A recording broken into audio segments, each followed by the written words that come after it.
Christophe sur France Maghreb 2.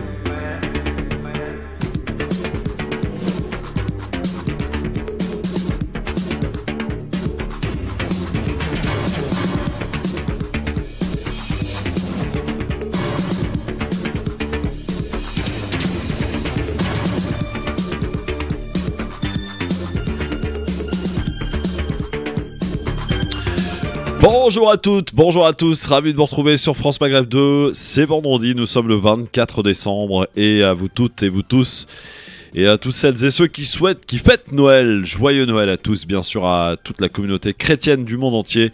Voilà, une belle fête de Noël et que les familles se rassemblent, se regroupent. Et puis même pour celles et ceux qui ne fêtent pas Noël, l'occasion peut-être de se rassembler autour d'un bon petit repas. Voilà, on va pas s'en priver avec ces temps un peu compliqués et difficiles, voilà, de restrictions en tout va. Et puis, franchement, je vous conseille vraiment de vous réunir là, maintenant ce week-end, parce que je pense, très sincèrement, et je suis pas le seul, qu'à partir de lundi, début de semaine prochaine, les restrictions vont tomber. Et ça risque de faire un petit peu bobo. Voici le programme. Nous continuons évidemment d'élaborer notre programme, et oui, avec les auditeurs qui font leurs propositions et nos débatteurs et qui représentent le Haut Conseil du LGF pour choisir une des propositions qui figurera dans notre programme et que je porterai ainsi aux différents candidats que j'aurai l'occasion de rencontrer. Nous allons revenir sur cette triste affaire, l'explosion de la rue de Trévise en 2019 avec l'une des victimes, Inès, qui sera avec nous tout à l'heure. Ils attendent toujours une indemnisation par la mairie de Paris. On écoutera ce qu'Anne Hidalgo a dit hier. Inès répondra et nous dira que finalement tout est bloqué et à cette heure-ci, aucune indemnisation n'a été faite à l'égard des victimes de la rue de Trévise, de cette explosion au gaz survenue en 2019. Justement, les gouvernements européens qui s'organisent et qui, à leur manière, à leur façon, imposent des restrictions. Est-ce qu'on en fait un peu trop avec ce variant au Macron ? Omicron, pas Macron, attention, lapsus non révélateur évidemment. Est-ce qu'on en fait un peu trop parce qu'on nous dit qu'en même temps il est 5 fois moins dangereux, qu'il y a beaucoup moins de risques d'aller à l'hôpital et pourtant, l'Europe a l'air de s'arrêter autour de ce variant. On en reparle évidemment avec nos débatteurs et avec vous aussi au téléphone au 01 40 33 9000. Sans oublier notre zapping qui sera entièrement ou presque consacré justement à différentes réactions autour de ce variant. C'est parti pour le LGF qui vous emmène jusque 18h. Le Grand Forum, Christophe Rowe sur France Maghreb 2. Le Grand Forum. Eh oui, le vendredi ils sont jamais à l'heure, sauf Habiba Bigdad qui nous fait l'amitié, le plaisir d'être là aujourd'hui. C'est un beau cadeau de Noël, Habiba, bonjour. Ah, c'est gentil, Christophe. Ça fait longtemps, ma Habiba. Bonjour tout le monde. Ouais, ça fait... Moi, je pensais un an, tu m'as dit non. Non, t'étais là au mois d'avril. Ah bah écoute. Ouais, voilà, au mois d'avril. Tu seras accompagné d'un monsieur qui est directeur des centristes, ainsi que au Conseil de Paris avec Madame Rachida Dati et chargé de la sécurité dans le 15e arrondissement, donc adjoint au maire du 15e, Nicolas Jeannetet. Et monsieur Farid Tabzamani, que tout le monde connaît évidemment, qui sera avec nous, si tout va bien, dans quelques minutes sur France Maghreb 2. Il est avec nous pour le quiz, parce qu'il aime ça. C'est notre ami DJ Nabil. Comment ça va, DJ Nabil ? Ça va très bien, et toi ?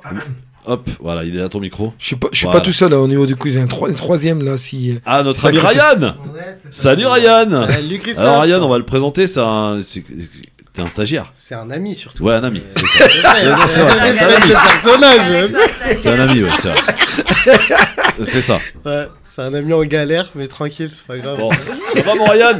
Ouais, ça va et toi ? Ça va, ça se passe bien, France Maghreb 2 ? Bah écoute, franchement, franchement, dis-nous que c'était ta meilleure période. Ouais, je crois, ouais. Non, mais t'es le meilleur maître de stage. Non, mais c'est pas moi, mais toute l'équipe, t'as vu, on t'a mis au top quand même, on t'a mis bien. On m'a mis au top. Ouais. D'ailleurs, je remercie vraiment. Bon, j'ai une nouvelle coupe de cheveux, les ggars. Ouais, un beau dégradé. Je me suis bien, parce que je me suis dit, on sait jamais si le Père Noël passe. Bien qu'il soit une ordure, mais bon, on sait jamais. Voilà. Bah quoi, c'est le film, ça va. Tu détruis l'enfance de tellement de gens. C'est clair. Bon, eh bien c'est parti. En attendant, et comme on dit, les retardataires ont toujours tort. Hein. Donc Nicolas Jeannetet et Farid Tabzamani, tant pis pour eux. C'est parti pour le quiz. DJ Nabil, Ryan face à Habiba Bigdad. On y va, c'est parti. Le quiz. Avec mes petites questions, les amis, dont voici la première. Je cherche un film, on parle de cinéma. Un film de Jacques Becker, sorti en 1954. Ouf. Un classique. classique de C'est 1954. tout. Ouais, c'est tout, ouais. Bah, tu veux quoi d'autre? Pourquoi tu regardes ton C'est portable? quoi? C'est le titre? Ouais, je cherche le titre du film, bah, sorti écoute, en 1954, Je sais pas c'est qui Jacques. de Jacques Becker. C'est pas touché pas au Grisby par Non, c'est pas Touchez pas au Grisby. Donc, ton portable, là, mais il est. non, mais non, Non, on c'est triche pas, pas. c'est pas. Donne-nous des indices. Bah, il y a le mot voleur dedans.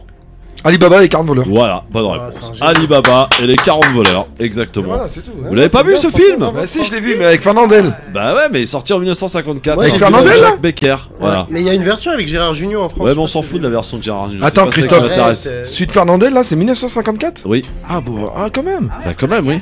Absolument. Deuxième question. C'est pas mal le film. Quel politique a appelé dans une vidéo les Français à avoir beaucoup de vigilance? Varan. Non, Véran. Non, je sais pas quoi. C'est pas- Le maire. non, Darmanin.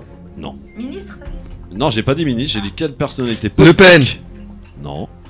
Il a fait Montebourg. une vidéo hier. Montebourg. Valls. Non, non. Bah l'autre là, comment il s'appelle C'était son anniversaire cette semaine. Comment il s'appelle Et vigilance par rapport à quoi? Bah, Non. par rapport Covid. au virus. Mais comment il s'appelle Tout le monde il dit ça. Ouais, mais là, Attends. une personnalité politique dont c'était l'anniversaire Oui. cette semaine. Il a le même âge que moi. Et dans une vidéo, a appelé les Français à avoir beaucoup de vigilance face aux variants. Bah Macron. Macron. Bah voilà, bonne réponse. Emmanuel Macron, le président de la Ouais, République, non, mais s'il vous franchement, plaît. Moi quand il a dit, quand il a dit là, Quoi j'ai dit bah il est jeune donc j'ai Qu'est-ce dit. qu'il y a, Biba? Qu'est-ce qu'il y a? Non, mais T'as une réclamation? toutes Tu veux la les barre? personnalités politiques, elles disent qu'il faut Bah être c'est pas une vigilant. personnalité politique, notre président? Si. Ah mais bon, attends, merci. Mais c'est pas le seul, c'est ça que je Bah ouais, mais c'est justement, j'avais pas te donner la réponse non plus. Ah oui. Bon, troisième question de 0 pour Nabil, hein, pour l'instant. Il a rien dit d'extraordinaire, c'est ça que je veux dire. Ah, j'ai pas parlé des propos, hein. J'ai pas parlé de ce qu'il avait dit d'extraordinaire. J'ai juste dit qu'il a appelé les Français à être vigilants. Voilà. Dans une vidéo. Troisième question, 2002. Qu'est-ce qui a été inauguré à New Delhi, en Inde, en 2002? En 2002, New Delhi en Inde, qu'est-ce qui aurait pu être créé? Qu'est-ce qui a été inauguré en 2002 en Inde, à New Delhi? Un stade, j'en sais rien. Non, Les Jeux Olympiques. non, Inauguré. La statue. non. C'est en rapport avec les transports. Le métro. TGV. Métro. Allez, Qui a dit le métro? c'est moi. c'est Ryan, mais bonne Ryan. réponse. Le métro de New Delhi a été inauguré en 2002 en Inde. Voilà. Bah, je veux dire, mais les questions elles sont tellement vagues. Quoi, mais qu'est-ce que t'as contre mes questions, Amiba? Bah voyons. Ça, je vais faire du Zemmour là. Bah voyons. Non, Bah c'est la- voyons. C'est la jalousie, elle a vu la remontada. c'est Voilà. Bah voyons. Quatrième question, attention, question actu. Quel coiffeur français, Jean-Louis David. non, a été mis en tout. examen? Jacques alors- Desange. Non, monsieur. Écoutez bien. Il a été mis en examen pour abus de biens sociaux et blanchiment en bande organisée Ah, de fraude fiscale Galtier. aggravée. Gatier. Non, Claude Guéant. non. Non. Non, c'est pas un coiffeur. J'ai dit quoi? Non, c'est l'autre. Bah si, je l'ai dit là. C'est comment il s'appelle? Pas Jacques. Il est mal, le man. Hein. Gauthier. Il a été mis en examen pour abus de biens sociaux et blanchiment en bande organisée de fraude fiscale aggravée. Et du coup, il a des chaînes de salons Ah de oui, coiffure à oui, son nom. bah oui, très connu. Bah oui, bah c'est l'autre là. Bah, c'est J'ai pas pas lui. été chez lui, hein. Jean-Louis David. Non. C'est pas Galtier. Non, non, c'est Franck pas Provost. lui. Franck Provost est une bonne réponse. Allez, dites-moi merci s'il vous plaît, on a un 2-2 mon ami. 2-2 Ouais, franchement, entre Ryan félicitations. Hein. et DJ Nabil. Il est 16h09 et vous êtes bien sur France Maghreb 2. Voici la cinquième quoi, il a question. des cheveux ou quoi? Non, il y a plus que les cheveux. Je t'ai dit, Non. vu ce qui lui est reproché, là c'est du flouze, là, tu vois. Cinquième question. Je cherche le fondateur de l'association pour la recherche sur le cancer. Il est mort en 2006. Ah, Jacques. Oui, mais comment? Jack. Mince. Son nom? Il a, en plus, il a un nom de famille assez Oui, commun. oui. Jacques. Même à un moment donné, il avait des soucis avec la justice par rapport à la lutte contre le cancer. Ah, pourquoi je fais ça? Jacques Cancer. Non. T'as vu, j'ai le prénom, c'est un demi-point. Ouais, bah non. Attali. Non, On va donner tous les il a rien à voir avec la recherche pour le cancer, Ah, ça Jacques me- Attali. ça me- Jacques Martin. Le Jacques fondateur Prévert. de l'association Ouais. pour la recherche sur le cancer, mort en 2006. Non, mais- Jacques comment? Jacques. Alors son nom, c'est des prénoms. Hein. Jacques Michel. François. Non, Jacques. Daniel. non. Frère Ouais. Jacques. Non, ça, Jack Daniel, c'est autre chose. Voilà, c'est pas la même Non, chose. ça. mais- Jacques Addy. Non. Jacques de Titanic. Non, mais Non. attends, non, mais c'est un prénom, il a dit un prénom, donc Non, mais il y a deux Jacques David. prénoms. Non, il y a 2 prénoms ensuite. Ce qui compose son nom, ce sont 2 prénoms. Jean-François. Non. Bon, allez, vous séchez. Allez, je vous donne un bon. Jacques Rosemary. Croze-Marie. Ouais, Rosemary. Non, mais j'étais Rose. pas loin de Jacques de Titanic, parce qu'il a dit Rose. Donc c'est- Croze-Marie, t'as Et vu Croze, c'est Mais pas. il y a Marie, donc il y a le prénom. Oui. Ouais, mais t'as dit deux prénoms, toi. Oui, oui. Non, C'est pas Rosemary, c'est Croze-Marie. Et en plus, t'as Croze. appelé de une Ouais, fleur. tu peux appeler ton fils ou ta fille Croze. Allez hop. Quel pays européen a annoncé refermer dès dimanche des cinémas, Ah, des théâtres? La Belgique. Oui, la Belgique Bravo. est une bonne réponse. Ainsi que les salles de concert. Belgique. Avantage pour Ryan. Attention, voici la dernière question. En plus, il y va en Belgique, là. Je cherche une femme politique, actuelle ministre, née en 1946 à Nevers. Bah, c'est l'autre, là, non Comment ça s'appelle 36, c'est... De Bira. Non, Non, elle actuelle. n'est pas actuelle, ministre. hein. actuelle. Actuelle ministre. Roselyne. Oui, comment Bachelot. Bachelot. Bachelot. Nabil. Ça fait combien? 3 partout là? 3 Ouais. partout là. Et moi j'ai un demi-point avec Jacques.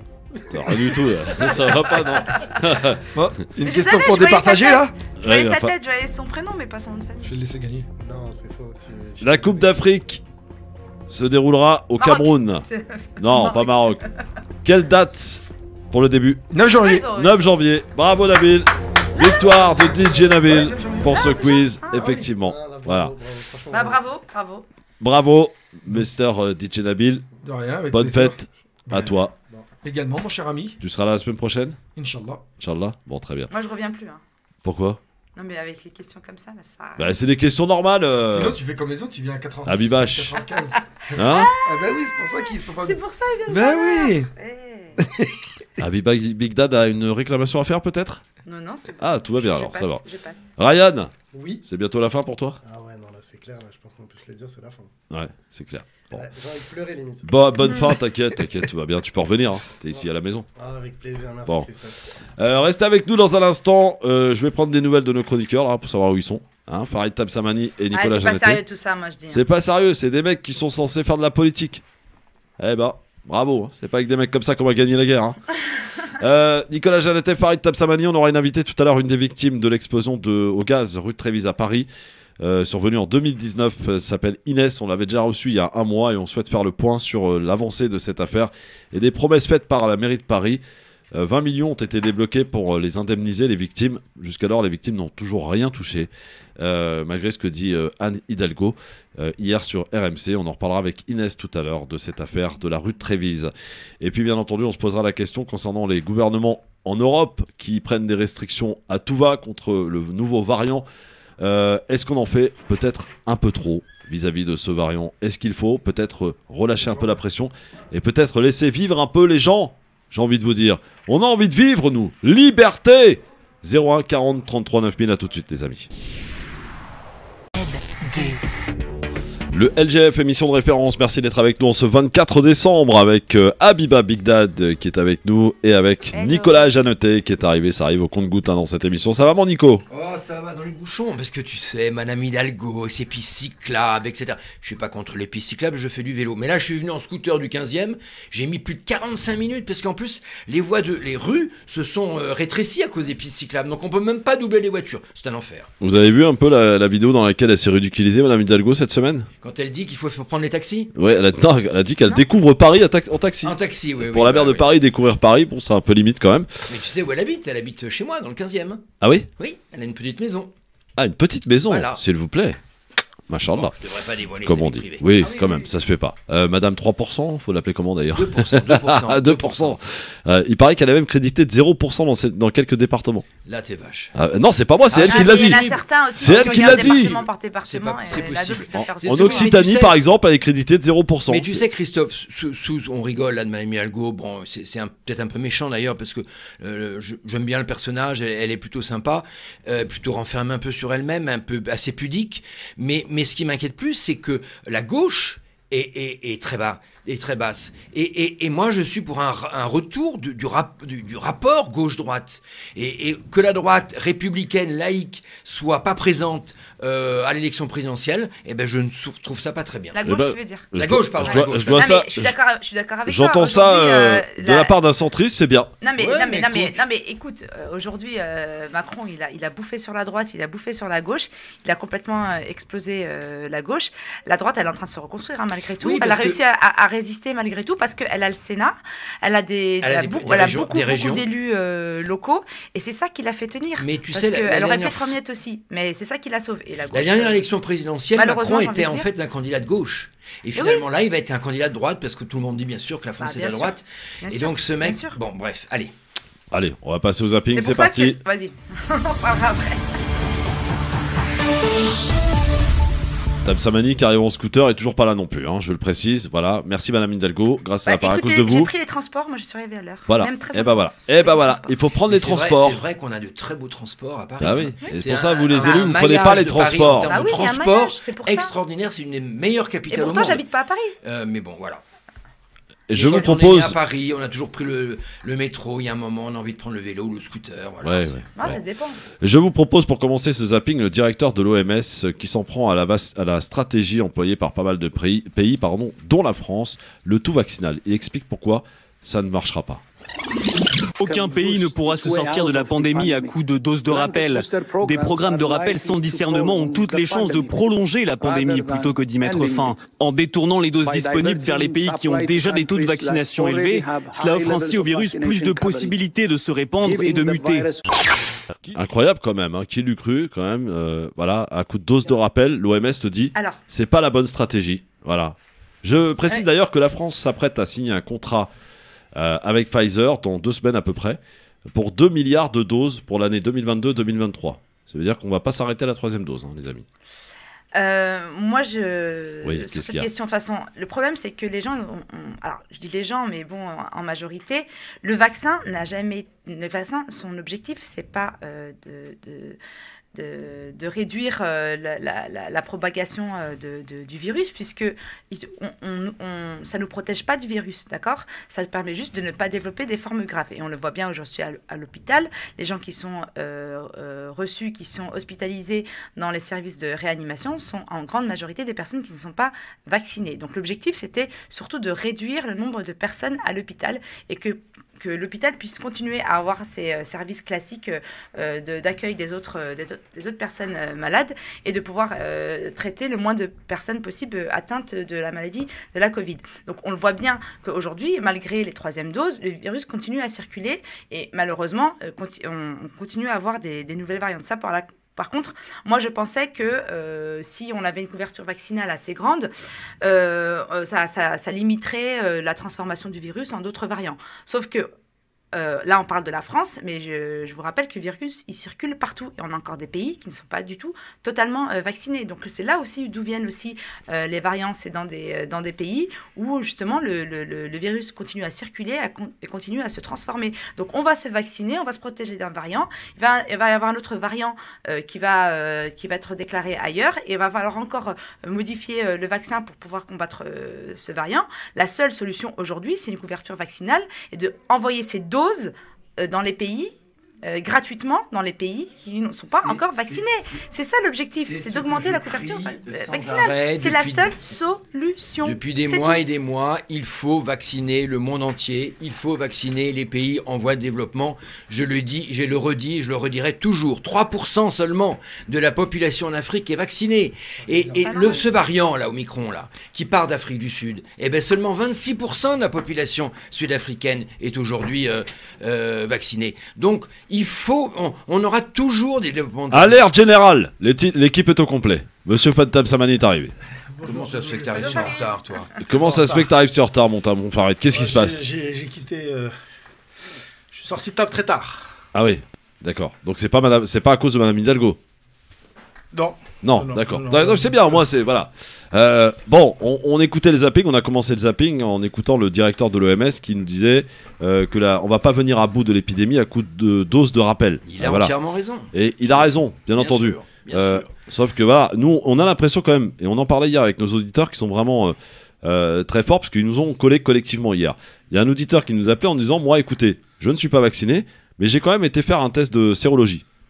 Et mon test a révélé que j'avais un taux très fort, donc visiblement résistant.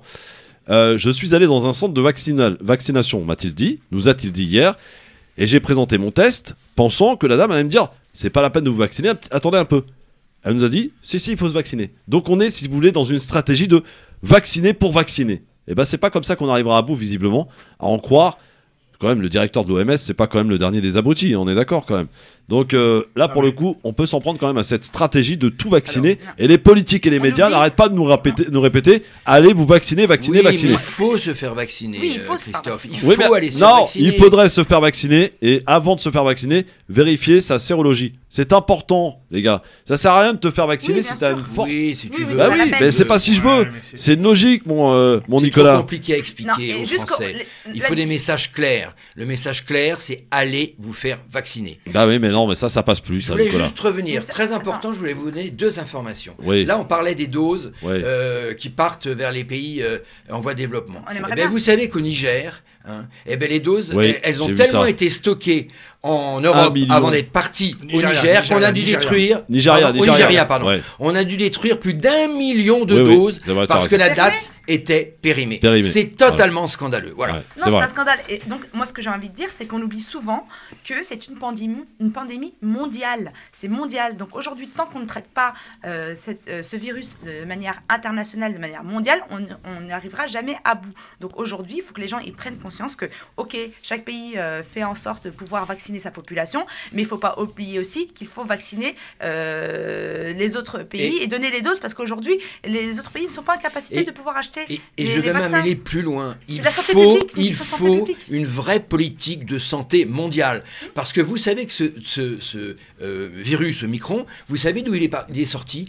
Ben, il a été contacté par beaucoup de personnes séropositives en Afrique du Sud. Seulement 12% Séropositifs de la du population... VIH? Oui, au VIH. Parce que 12, séropositif, oui, pardon. ça veut dire- 12% seulement de la population a des traitements. Ah et en oui, fait, ça va pas ce parler. virus s'est niché dans les personnes séropositives au VIH en Sud-Afrique, en Afrique du Sud, et donc a réussi à se développer. Bon, il faut Donc qu'on c'est avance. vraiment une politique Et- mondiale de Non, santé il faut qu'on qu'il avance. faudra avoir. Eh, D'accord, on va mais pas surtout- s'arrêter 3 heures sur un truc. Hein. Et attends, et juste terminer là-dessus parce que. Toi, t'as tu soif, en toi. parles. hein. Non, non, T'as non, soif de micro, ça fait longtemps. hein. Non, ça fait longtemps que j'ai pas parlé, mais en fait sur cette question-là du VIH, et en plus, cette crise de la Covid a fait reculer la prévention et le dépistage du virus du VIH, et donc du coup, on a des personnes qui aujourd'hui ne savent même pas qu'ils sont séropositifs, et le VIH recommence à repartir T'as à la hausse. entièrement raison Alors de le que dire. Bravo. de ces dernières décennies, on avait la contamination était en baisse.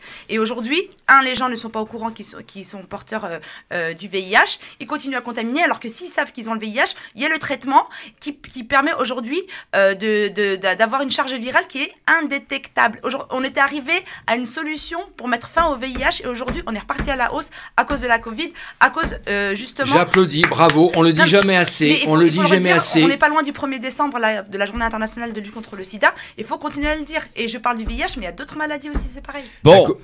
est-ce que vous avez eu déjà un sympa à la maison quand vous étiez petit? Bah, moi j'ai toujours eu des sapins. Oui. Jamais. Bah oui. Eh bien, on a trouvé le record de nombre de sapins dans une maison. Écoutez. 444 sapins. Dans une ville. Non, dans une seule et même maison, c'est bien là le principe. Ah J'ajoute C'est pas possible. ça. 72 000 boules de Noël, 47 000 lumières et 300 guirlandes, record du monde donc battu début décembre par un couple d'Allemands qui a manifestement vu les choses en très très grand Quelle pour cette horreur. année. Ouais, quelle horreur, hein, tu m'étonnes. 440 Quelle sapins. horreur, ils ont Combien le de droit, ils pièces font dans ce sa qu'ils maison veulent, les Mais gens. non, mais écoutez. c'est trop là. C'est son jardin, Ils font c'est le ce qu'ils jardin. veulent, Non, dans la maison, liberté, dans la maison, attends. 400. On n'est pas à la taille de la maison, Christophe. Ouais, bah Oui. tu m'étonnes, ouais, c'est Combien clair. de pièces Bah aussi oui. J'en sais rien, c'est pas précisé. C'était une ferme avec plusieurs bergeries, voilà. Sinon, j'ai quoi? J'ai un Pascal Pro, vous savez, sur CNews, en roue libre. Ah, je sais. En roue Ah, libre, ça y est, ça y est. total, écoutez. J'ai grandi dans les années 70 où je n'ai jamais vu mon père s'arrêter de travailler parce qu'il avait la grippe ou de la fièvre. Il bossait. Aujourd'hui, si vous allez travailler avec la grippe, vous êtes un criminel. Donc évidemment, c'est un changement de paradigme. C'est-à-dire, les sanitaires ont changé. Oui, bah, c'est tout ce que je constate. Donc dans le temps, Le monde a changé, mon dans le pauvre temps, on ne se couchait que pour mourir. Bon, maintenant, effectivement. Ouais. Et ça... Il veut revenir à l'arrière ou avant, on n'avait pas mais ce qu'il dit est assez intéressant. Bah oui, je te bien laisse sûr que c'est parler, intéressant. Parce que je parle trop. Non, mais parce que déjà, premièrement, ce qu'il dit est vrai. Est vrai. Et deuxièmement, on ne sait pas de quel métier faisait son papa. S'il était agriculteur, je peux vous garantir une chose, vous êtes mourant, vous allez bosser quand vous êtes agriculteur. C'est vrai, c'est vrai. Quand vous avez la traite. il a raison, Moi, ma il a grand-mère, raison, paix à bien son sûr. âme, avait des vaches. Et je Moi, peux j'ai vous dire, toujours malade voulu- ou pas malade, vous faites la traite des vaches, quoi Ma qu'il mère arrive. était expert comptable, j'ai même sous la grippe, je la voyais faire ses chiffres le soir dans le salon. Ouais, bon. Bah voilà. Et Donc paf, Pascal tu Pro, vois, Christophe, là, on t'a... on t'a quoi T'as voulu, dépend t'as des voulu... métiers. Ça dépend des dépend, métiers. ça dépend, ça dépend. Le Après- professeur Gilles Pialou, qui travaille à l'hôpital Tenon, était l'invité de Jean-Jacques Bourdin ce matin. Il a déclaré, si nous ne prenons pas des mesures tout de suite, au mois de janvier, il sera trop tard. Écoutez. Vaccinale déjà obligatoire en Suède, obligation de porter le masque à l'extérieur en Italie. Est-ce qu'on Portugal aussi. Et Portugal aussi. Est-ce qu'on devrait être obligé de porter un masque en France? Contrairement à mes habitudes, je ne sais pas à moi de répondre à cette question-là, Oui. parce que c'est une Oui, question mais- qui est que politique. Elle Il faut n'est être que très clair. politique, oui. Le choix Non. politique qui a été fait, c'est de dire on attend de voir et on prendra des mesures. C'est un pari. C'est un pari. Oui, c'est un pari de plus. Et puis c'est toujours ce qui a drainé les choix politiques. Vous avez vu que c'est quand même pas ce qu'a demandé le Conseil scientifique. Le Conseil scientifique a réclamé des mesures drastiques sans les préciser totalement. Oui. Notamment parce qu'il y a un point important. On aurait voulu régler le problème de Delta avant de se payer Omicron en pleine face, si vous voyez ce que je veux dire. Oui. Donc là, on va avoir un effet double lame, double vague, qui va être très compliqué à gérer, même si on en parlera, Omicron peut-être moins pathogène. Mais donc, on n'a pas réglé le problème de Delta, donc qui continue à circuler, et juste dessus, sur cette vague Delta, Omicron vient se arrive. fixer la vague Omicron. Mais sur les mesures coercitives, il faut être clair, très vite, je veux dire, en janvier, ce sera trop tard. Voilà, donc c'est un choix de société. C'est un choix de société. Je dis en janvier, ce sera trop tard parce que Omicron sera. Oui, ça ne présent. servira plus à rien d'instaurer des couvre-feux, des limites de restriction de circulation, des restrictions de circulation ou un confinement au mois de janvier. Trop tard le mois de janvier, les gars. Trop tard. Trop tard de quoi Il faut agir. Il faut agir maintenant, nous dit le Là, professeur je sais Pialou. pas. Est-ce que vous vous souvenez du variant brésilien Oui, où on nous avait dit que ça allait être la catastrophe mondiale, etc. absolument. Et finalement, il avait fait beaucoup de dégâts au Brésil, ce qui est complètement vrai, mais en France, finalement, il est passé quasiment inaperçu. Bah, Omicron apparemment a l'air d'être beaucoup Mais moins Omicron, dangereux que c'est la Delta même par chose, exemple. finalement, hein. C'est Ouais. une bonne grippe. Ouais. Hein. Alors il y a beaucoup de gens qui l'ont. Hein. Il se diffuse rapidement, mais finalement au bout du compte, on a un petit rhume. Et si on est vacciné, attention, si on est vacciné, on a un petit rhume. Je le répète, si on est vacciné, on a un petit rhume. Si on n'est pas vacciné, on a une chance énorme d'aller, un risque énorme d'aller à l'hôpital et donc de rentrer en réanimation. Par contre, alors j'ai oublié là, ce médecin. Gilles Pialou. Voilà, j'ai oublié. Le professeur Gilles Pialou de l'hôpital Tenon. Là où il a complètement raison, et très souvent, malheureusement, les gens font malheureusement l'amalgame dans le mauvais sens, c'est qu'en fait, il y a une différence entre être médecin et gérer un pays. La politique sanitaire d'un pays, elle n'est pas faite que de médecins. Et effectivement, alors après, on peut critiquer les décisions qui ont été prises ou pas prises d'ailleurs, qui, elles, effectivement, il a complètement raison, ne sont que politiques. Parce que si on écoutait les médecins, objectivement, Covid ou pas Covid, en réalité, le masque aurait dû être obligatoire depuis des lustres. La difficulté, c'est que ça n'est pas culturel. Il y a des pays où ça l'est. Je ne sais pas si certains d'entre vous... Tu parles de l'extérieur ou l'intérieur? L'extérieur. Mais l'extérieur, Vous allez au Japon, ils n'ont pas pareil. attendu la Covid pour pouvoir porter un masque, Aucune par exemple. étude, ou alors tu me la trouves. En Chine. Je suis Il y a preneur. aucune étude prouve qui prouve qu'en l'efficacité extérieur- du masque. Bien sûr. En extérieur. Je Aucune. me souviens à Marseille, vous vous souvenez ce petit festival en plein air de 5000 Ouais. personnes. Ouais. On avait dit que ça deviendrait un cluster extraordinaire. Il n'y a Et ça pas eu n'était pas un. un. Ouais, bien Voilà. sûr. Donc faut relativiser. Moi j'étais contre. Alors bien voilà, on sûr, parle le de masque. l'extérieur, là. Oui, je parle de l'extérieur. On parle de l'extérieur, Ah bah oui, pareil. c'est Sauf une rue que- de Marseille. Je Excusez-moi. suis contre d'ailleurs. J'étais contre le masque sur les terrasses, les terrasses, parce que c'est. Sauf voilà. que la réalité, c'est quoi? C'est que lorsque vous prenez les transports en commun, Ah, bah, c'est pas pareil, les transports en commun. transports On est en à commun, l'intérieur. il y a de grandes chances que, en réalité, la contamination soit accélérée. Ah, bah, bien Et sûr. dans les pays que j'ai cités, notamment le Japon ou la Chine, quand vous prenez les transports en commun, en tout cas surtout au Japon, quand vous prenez les transports en commun au Japon, il est largement recommandé, bien avant la Covid, de porter un masque, par exemple. Excusez-moi, c'est surtout par rapport à la pollution atmosphérique et par rapport à la pollution automobile. C'est pour ça qu'il y a cette culture de porter le masque. C'est pas par rapport au virus, mais on est d'accord, c'est aussi culturel. Donc c'est vrai qu'aujourd'hui, ça paraît normal de porter le masque à l'extérieur, parce que malgré tout, au-delà de la Covid, on est en période aussi de gastro, on est en période aussi de grippe, et forcément, si on pouvait continuer à garder de porter le masque, par exemple dans les transports en commun, et de se désinfecter les mains régulièrement, je suis sûre qu'en termes de prévention santé, on a gagné quelques années. Dans un instant, on va s'interroger à la stratégie justement qui est faite, développée par les différents gouvernements en Europe. On va parler de l'Allemagne, de la Belgique, de l'Autriche, du Portugal, de l'Espagne, qui prennent chacune des restrictions. Oui, mais attention Nicolas, ça ne t'aura pas échappé, on est en période électorale. On a un président qui ne veut pas prendre le risque de prendre des décisions impopulaires. Pour autant, non, j'ai une info à vous donner. Macron a annoncé à 15h50 cet après-midi qu'en plus du Conseil des ministres, il y aurait un nouveau Conseil de défense sanitaire lundi. Donc lundi, il faut vraiment s'attendre à ce qu'il y ait des choses annoncées pour la nuit du 31. Éventuellement un confinement pour le 31. Moi, alors, j'ai pas d'infos sur le confinement. Par contre, couvre-feu sectorisé, oui. Je peux vous le dire, dès la semaine prochaine. On en reparle dans un instant sur cette stratégie. Est-ce qu'on en fait un peu trop vis-à-vis de ce variant qui, visiblement, n'a pas l'air d'être si dangereux que cela? À tout de suite.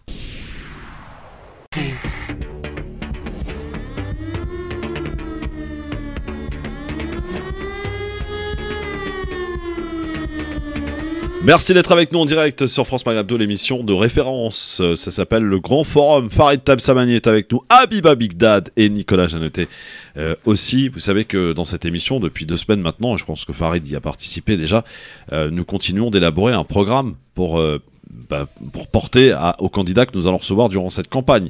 Et on le fait de la manière suivante. Les auditeurs nous appellent à partir de 17h35 pour nous faire toutes leurs propositions sur des choses qu'ils souhaitent faire valoir.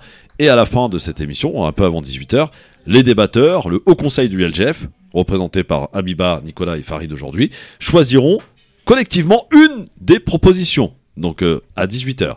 On a déjà pas mal de choses bien. Alors, on a un programme qui est pas du tout de droite, ni pas du tout de gauche. Je sais pas où le situer d'ailleurs. Voilà, parce que dans le programme, on a par exemple la suppression de l'impôt sur le revenu, et on a aussi le droit de vote pour les résidents étrangers pour toutes les élections. La suppression de l'impôt sur le revenu. Ah oui, on supprime, oui. Et on paye comment? L'école, l'hôpital, les routes, tout ça. On va privatiser.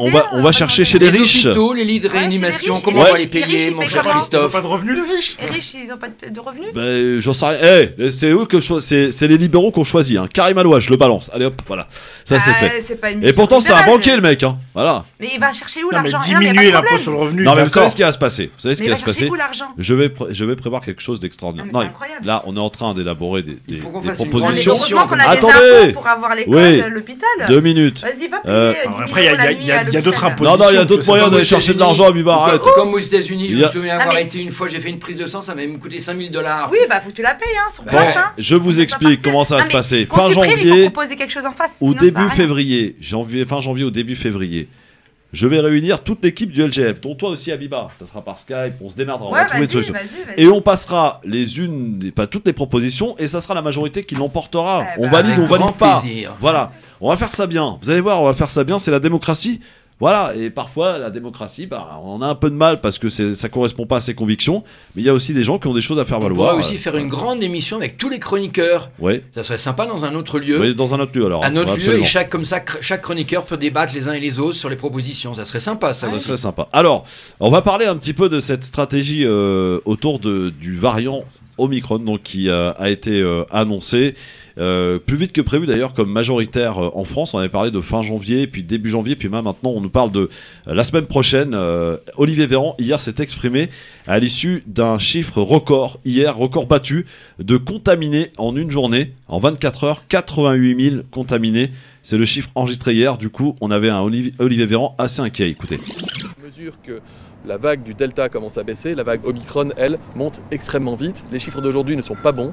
Ils sont même les pires chiffres enregistrés en termes de contamination depuis le début de la pandémie. C'est de mémoire 88 000 cas positifs qui ont été enregistrés. Alors nous testons beaucoup, donc nous trouvons beaucoup, mais très clairement, nous constatons en France ce que nous constatons dans tous les pays qui sont touchés par ce variant Omicron extrêmement contagieux, avec un doublement du nombre de cas positifs quasiment tous les 2 jours, ce qui veut dire que j'avais parlé de 100 000 cas positifs par jour entre Noël et Nouvel An, peut-être même que ce sera très près de Noël, davantage plus près de Noël que du Nouvel An. À côté de cela, il y a des nouvelles qui nous proviennent, et j'en parle régulièrement, d'Angleterre, du Danemark, d'Afrique du Sud, avec des premières publications sérieuses du point de vue scientifique qui semblent attester que le variant Omicron serait peut-être 2 jusqu'à, selon les études, 2,5 fois moins dangereux une fois qu'on l'a attrapé que le variant Delta. Ce qui est factuellement une bonne nouvelle, j'y mets encore toutes les réserves, il faut pouvoir confirmer ça sur une population plus large, avoir plus de recul. Néanmoins, je vous fais aussi remarquer qu'il aurait beau être 2 fois moins dangereux que le variant Delta, si nous avons 3 fois plus ou 4 fois plus de malades qu'avec le variant Delta, la vague sanitaire, la vague hospitalière, la pression sur la réanimation ne pourra qu'augmenter fortement dans notre pays. J'ai demandé au conseil scientifique, j'ai demandé toute l'expertise nécessaire pour que nous puissions, au plus tard, en tout début de semaine à venir, de nous préparer à l'hypothèse, comme nous le constatons chez certains voisins, qu'une part non négligeable de la population active se retrouve cas contact ou positive au virus, même sans symptômes, au même moment. Et évidemment, nous devons éviter tout phénomène de paralysie dans le pays, vous l'aurez bien compris. C'est pour ça qu'il y a des cellules d'anticipation à tous les niveaux. J'en ai une au niveau sanitaire, au niveau de l'éducation, au niveau des transports, au niveau de l'économie, etc. De manière à permettre au pays de tourner. Évidemment, rassurez-vous de ce point de vue-là. Voilà, Olivier Véran qui est pas très rassurant pour le coup. Je rappelle que lundi, un conseil des ministres exceptionnel aura lieu et qu'à l'issue de ce conseil des ministres, un nouveau conseil de défense sanitaire aussi aura lieu et on s'attend, d'après les bruits de couloir, des médias, peut-être aussi de votre côté, Farid, Abiba et Nicolas, à des restrictions, notamment pour la soirée du 31 décembre. Alors, la stratégie, on en parle de cette stratégie, Farid. Est-ce qu'on n'en fait pas un peu trop là et tu le rappelais d'ailleurs très justement tout à l'heure avec ce fameux variant brésilien dont on promettait une déferlante sur la France, etc. Et finalement, il n'en a été pratiquement pas grand-chose, et tant mieux. Omicron, finalement, on nous dit, les scientifiques sont en train de nous dire qu'il est beaucoup moins dangereux que le Delta et qu'on a beaucoup moins de chances d'arriver à l'hôpital avec ce virus. C'est une bonne grippe, en clair. Hein. Farid, on en fait trop ? On en fait trop, chacun est dans son rôle. Le gouvernement en fait trop, mais s'il n'en fait pas assez, on va le critiquer. Il en fait trop, donc du coup, on se dit c'est peut-être un peu abusé. Moi, ce que je pense, c'est que vous avez annoncé, Christophe, un chiffre hallucinant de tests positifs, c'est ça ? Ouais. 88 milliards. Voilà, mais en réalité, il y a une raison très simple à ça, c'est qu'en fait, on teste beaucoup plus les gens. On invite les gens à le tester. C'est ce que j'allais dire. Moi, ça me paraît de tests, donc c'est normal. Ça me paraît complètement logique en réalité. Maintenant, apparemment, je dis bien apparemment, parce qu'encore une fois, je suis ni médecin ni scientifique. Apparemment, il est beaucoup moins dangereux que d'autres variants, mais il est beaucoup plus contagieux. C'est ça. Ça veut dire que globalement, on va tous y passer, entre guillemets, a priori, sur ce variant-là. Par contre, je ne veux pas revenir sur la posture à avoir par rapport à la vaccination. Ça veut dire que les gens qui sont fragiles, globalement, vaccinés, pas vaccinés, mais les gens qui sont fragiles, il faut qu'ils fassent très, très, très, très attention. Et moi, je vais me répéter, je l'ai déjà dit ici depuis le début de cette pandémie-là.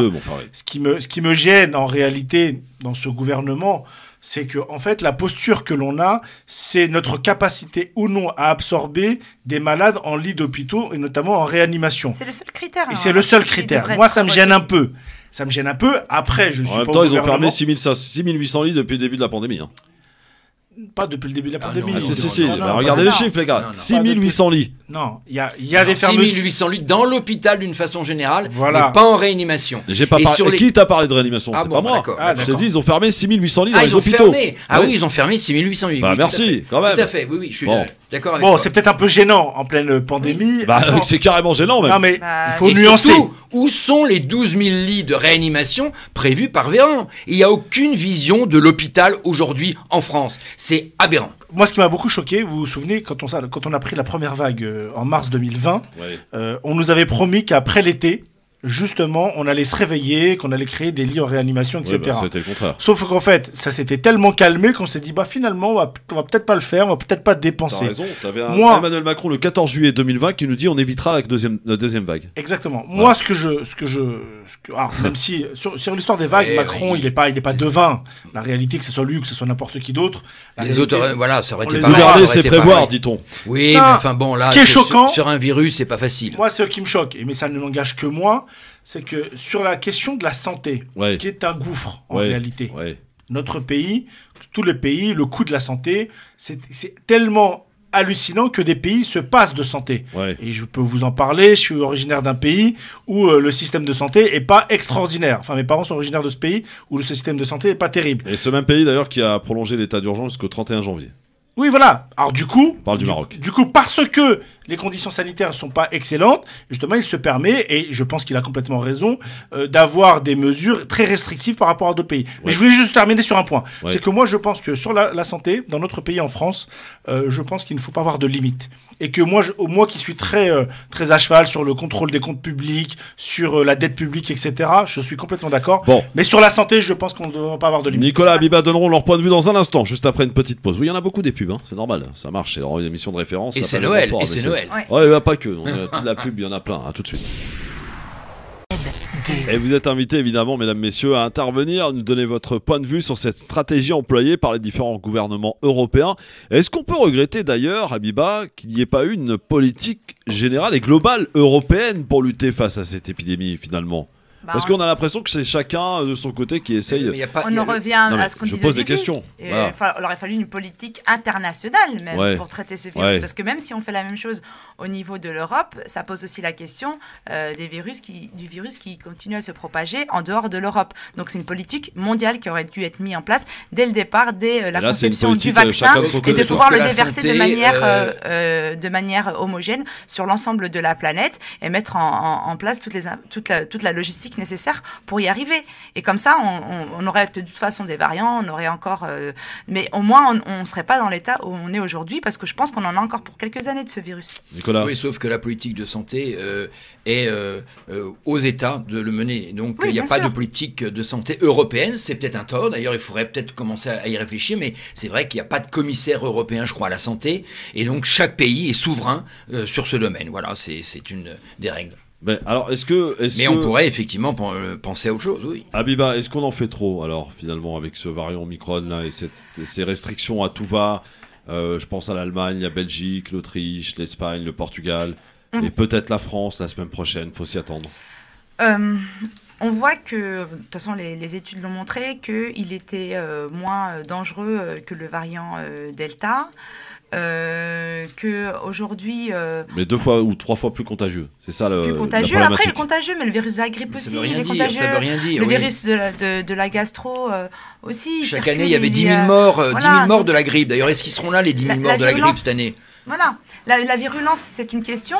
Après, que les gens soient malades à en mourir, c'est encore une autre question. Qu'ils soient virulents, que tout le monde l'attrape et que tout le monde s'en remet, je pense qu'on ne serait pas là aujourd'hui. La question aujourd'hui, c'est que c'est un virus qui tue les personnes fragiles, les personnes qui cumulent pas mal de maladies, et c'est ces personnes-là qu'il faut protéger. Donc, moi, je pense qu'on n'en fait jamais assez trop dans des messages de prévention. Je pense qu'on ne met pas assez le paquet sur les gestes barrières. Je pense qu'il y a eu un réel relâchement, et surtout depuis qu'on a une large couverture vaccinale. Il aurait fallu qu'on continue à tester les gens, parce qu'aujourd'hui, c'est comme ça qu'on sait comment on peut bloquer la circulation du virus, c'est en confinant ou en empêchant les gens qui ont réellement le virus de pouvoir le faire propager.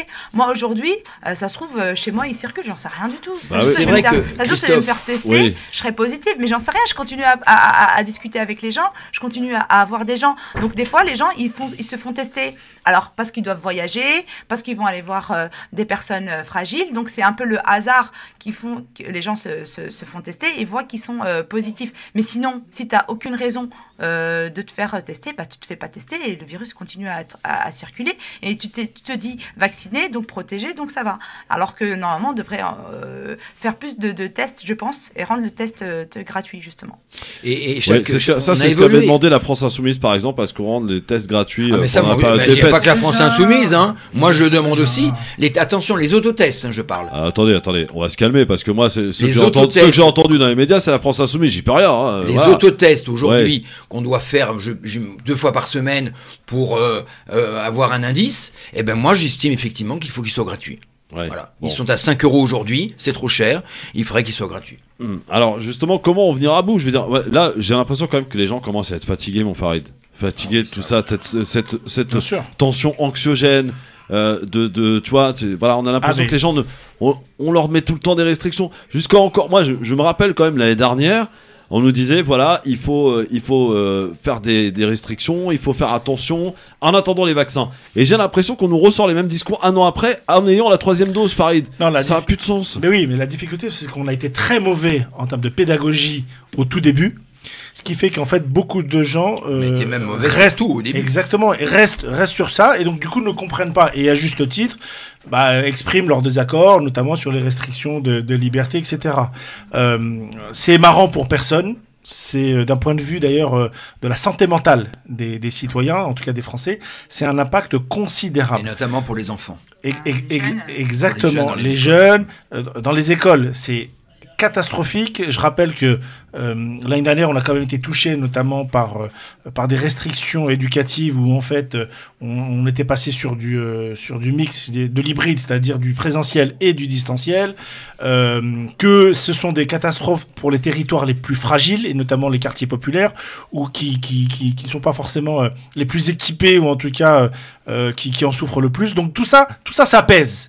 Très clairement, ça pèse. Après, moi je garde espoir. Je pense qu'on va, tôt ou tard, on va s'en sortir. Ça va prendre quelques années, c'est une évidence. Ce qui est un peu déroutant, c'est que quand vous êtes au gouvernement et que vous gérez la politique sanitaire de l'État dans son ensemble, eh bien, c'est compliqué de dire aux gens, on ne sait pas ou on navigue à vue. Si vous dites ça, les gens vous tombent dessus. Et quand vous prenez des décisions qui sont pas forcément les bonnes, on vous tombe aussi dessus. C'est de bonne guerre, d'une certaine manière, ou sinon vous n'êtes pas au gouvernement. Mais en tout cas, moi, je sais qu'on a sur l'ensemble du pays des conséquences psychiatriques énormes. Ça, tu as raison. Ouais. Et j'ai eu la chance de connaître un grand psychiatre français qui m'avait dit qu'à la sortie du premier confinement, un tiers des Français étaient dans une situation post-traumatique sans même le savoir. Et ça, c'était à la sortie du premier confinement. Aujourd'hui, j'ose pas imaginer les conditions et ça va prendre énormément de temps. Et d'ailleurs, un hôpital psychiatrique qui est déjà avant le Covid dans un état lamentable et qui là aujourd'hui exactement. Est pire. Moi j'ai l'impression quand même, messieurs, c'est le gros scandale qui va venir. Hein. Nicolas, Abiba et Farid, moi j'ai l'impression que non seulement on est désociabilisés, mais et j'ai l'impression en écoutant un petit peu les gens autour de nous qu'on a des extrêmes des deux côtés, ceux qui sont et qui veulent à tout prix ne pas se vacciner, et ceux qui sont vaccinés et qui, je sais pas, qui font très attention, c'est bien, mais trop. Je veux dire, moi, celui quand j'embrasse ma mère, qu'on vient de me dire ouais, c'est pas sérieux, j'ai envie de lui dire laisse-moi tranquille, quoi. Si j'ai envie d'embrasser ma mère, c'est mon problème en fait. Tu vois, j'ai l'impression que c'est très important ce que tu dis, Christophe, parce que ça nous amène à un élément gênant, en fait. Ça nous amène à un élément très fondamental dans notre pays, qui est-ce que la notion individuelle est supérieure à la notion collective. Et c'est un débat qui est vieux comme la République, puisque je rappelle que la notion de la République, c'est justement la collectivité qui prime sur l'individu. Alors d'un point de vue pédagogique, malheureusement, beaucoup de gens ne le savent pas toujours. C'est pour ça qu'en fait, on a des débats où en fait, on se comprend pas, mais parce qu'en vérité, l'État dans son ensemble, que ce soit Macron, pas Macron, au gouvernement, au pouvoir, c'est pas ça la question. C'est que c'est toujours un raisonnement collective. Et celles et ceux qui sont élus, en fait, le savent bien, c'est qu'on prend pas une décision pour sa pomme ou pour ses petits amis, on prend une décision, on essaye en tout cas de la prendre, pour le collectif. Et ça, c'est pas toujours évident. Maintenant... Pour le vivre ensemble. Exactement. Pour l'intérêt général. Et donc, du coup, ça, c'est très compliqué, parce que dans ces périodes-là, vous avez aussi des notions de liberté individuelle qui sont mis entre parenthèses d'une certaine manière. Donc, l'équilibre, pour moi, il est très tendancieux. Maintenant, si, d'un point de vue citoyen, moi, je veux qu'on me garantisse mes libertés individuelles, maintenant, si j'ai été élu, si j'ai été président de la République, je raisonne pour l'ensemble de la collectivité. Ce qui est malheureux, c'est quand c'est pas le cas complètement. Et je vais donner un exemple. On a parlé tout à l'heure des lits. C'est un des exemples parmi d'autres, les lits de réanimation. Mais les moyens qui sont donnés, notamment au secteur sanitaire dans les Outre-mer. Ouais. C'est une catastrophe. Et on n'a pas mesuré les leçons du passé et on continue aujourd'hui. Et pire, on leur tape dessus en leur disant mais attention, vous respectez pas les gestes barrières, etc. Alors qu'en réalité, ils ont toujours été très maltraités de ce point de vue-là. Alors je précise, et pour terminer, avant d'accueillir notre invité Inès, qui sera avec nous dans quelques petites secondes, qui est déjà parmi nous. Je la remercie d'ailleurs, très ponctuelle Inès. Vous rappelez que la Belgique, par exemple, referme les bars, les restaurants, les salles de concert, les cinémas, les théâtres, je l'ai dit, donc un certain nombre de choses à partir de dimanche. Le port du masque à l'extérieur redevient obligatoire en Catalogne et en Espagne, ainsi qu'au Portugal. Voilà, il y a pas mal de restrictions aussi en Allemagne. En Autriche, je ne sais pas où c'en est avec leur confinement, je pense que c'est terminé, mais il faut, je crois, pour se rendre sur le territoire, justifier de la 3e dose du vaccin. Enfin, il y a pas mal de restrictions comme ça. Il y a des pays aussi où, malgré que vous soyez vacciné, on vous demande quand même le test PCR, y compris en Europe. Voilà. Alors que la France, donc, prendra des décisions apparemment assez drastiques quand même, à partir de lundi, où il y a un conseil des ministres exceptionnel de prévu. Et à l'issue de ce conseil des ministres, un conseil de défense sanitaire. Et il est très fort probable qu'il y ait des décisions annoncées, des restrictions, notamment pour la fameuse soirée du 31 décembre, le réveillon, où effectivement il y a beaucoup de fêtards. On rappelle quand même qu'on a fermé les discothèques. Si on laisse les bars, par exemple, où on peut effectivement danser, ça paraîtra totalement injuste. Je peux dire juste une petite chose, Christophe. Bien sûr, il y a une idée qui est en Inès. ce moment dans l'air, c'est ce qu'on appelle un pass vaccinal plus. C'est-à-dire que pour réouvrir les discothèques, on devra montrer son pass vaccinal plus un test PCR de moins de 48 heures. Donc les deux, ça sera le pass vaccinal plus, donc qu'on pourrait présenter dans certains lieux où il y a une promiscuité très importante. Alors parmi les différentes rumeurs qui circulent pour les décisions annoncées, des couvre-feux sectorisés par département, là où il y a un taux d'incidence important. Et si on s'en réfère aux derniers chiffres que l'on a eu en possession, par exemple Paris, la région parisienne, serait évidemment touché en premier, ainsi que Marseille, tout ce qui est Marseille et les alentours, très touché aussi. Toutes les grandes villes, voilà. Toutes les grandes métropoles. Toutes les grandes métropoles, effectivement, mais en particulier Paris et Marseille. Alors, on va parler d'une affaire dont on s'était fait l'écho il y a, je crois, un peu plus d'un mois, avec Inès, qui est l'une des victimes de l'explosion rue de Trévise à Paris, survenue en 2019. Inès, bonsoir. Inès. Bon, alors on va essayer de la retrouver dans un instant. Inès, rue de Trévise, qui sera avec nous dans un instant. On va rappeler ce qui s'est passé, peut-être, Nicolas Jeannetet, sur cette explosion survenue à rue de Trévise à Paris. Oui, mais il y a une explosion qui a laissé beaucoup de traces, qui a été très importante. Il y a eu 4 morts et des centaines et des centaines de blessés. Et aujourd'hui, pour faire simple, aujourd'hui, ces victimes ne sont toujours pas indemnisées. Même si au Conseil de Paris, on a voté lors du dernier Conseil de Paris, seulement donc 3 ans après, une enveloppe de 20 millions d'euros, il est inacceptable, je le redis encore et je le redirai au cours de cette interview, que la mairie de Paris n'ait pas au lendemain de l'explosion de la rue de Trévise ouvert un Inès fonds est avec nous, au je le soutien. précise. Voilà. Pardon ? Je dis Inès est avec nous, on la salue. Voilà. Bonjour Inès. Inès ? Non, elle est repartie. Attendez, je vous entends très très mal. Voilà, Donc, bonjour je vais mettre Inès. le parleur.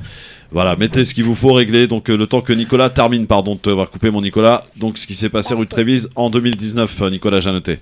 Oui, donc je redis qu'une explosion a eu lieu, 4 morts et des centaines de blessés, ça a été catastrophique. On sait aujourd'hui, d'après les enquêtes, qu'effectivement la mairie de Paris est un des fautifs de cette terrible explosion, parce que notamment un des sols qui avait été mal entretenu, un des trottoirs, s'est affaissé et est tombé sur une canalisation de gaz qui a à ce moment-là percé et donc provoqué cette explosion. Mais là, ce dont on va parler aujourd'hui, c'est bien sûr le manque d'aide, de soutien et d'indemnisation de ces victimes, de réaction. Et encore une fois, on va laisser Inès parler, mais je l'ai dit sur plusieurs médias, je ne comprends pas. Aujourd'hui, après un tremblement de terre, on réagit tout de suite dans des fonds d'aide aux victimes. À Trévise, la mairie de Paris n'a jamais ouvert le lendemain un fonds d'aide de soutien aux victimes. C'est inacceptable, c'est incompréhensible. Je ne sais pas ce qui s'est passé, très franchement, dans la tête d'Anne Hidalgo et d'Emmanuel Grégoire, pour ne pas penser à imaginer de créer ce fonds. Peu importe si la mairie est fautive ou pas fautive, on verra, il y a des assurances. Débloquer 20 millions quand on a une dette de toute façon de plus de 9 milliards, c'est pas très grave. Mais je comprends pas ce qui s'est passé dans la tête d'Emmanuel Grégoire et d'Anne Hidalgo à ce moment-là. Alors, Inès, rebonjour, bienvenue sur France Maghreb 2. On s'était eu, je crois, il y a à peu près un mois, hein, c'est ça ?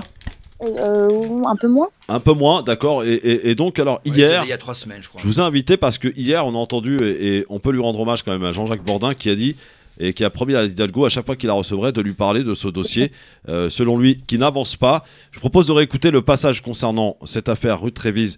Et elle parle de vous d'ailleurs sans même vous citer, Inès. Hein. Anne Hidalgo, oui. écoutez ce qu'elle a dit hier et déclaré sur RMC BFM TV. J'y reviendrai à chaque fois qu'on viendra ici. Sais. C'est la rue de Trévise. C'est faux, il avance. Mais c'est faux.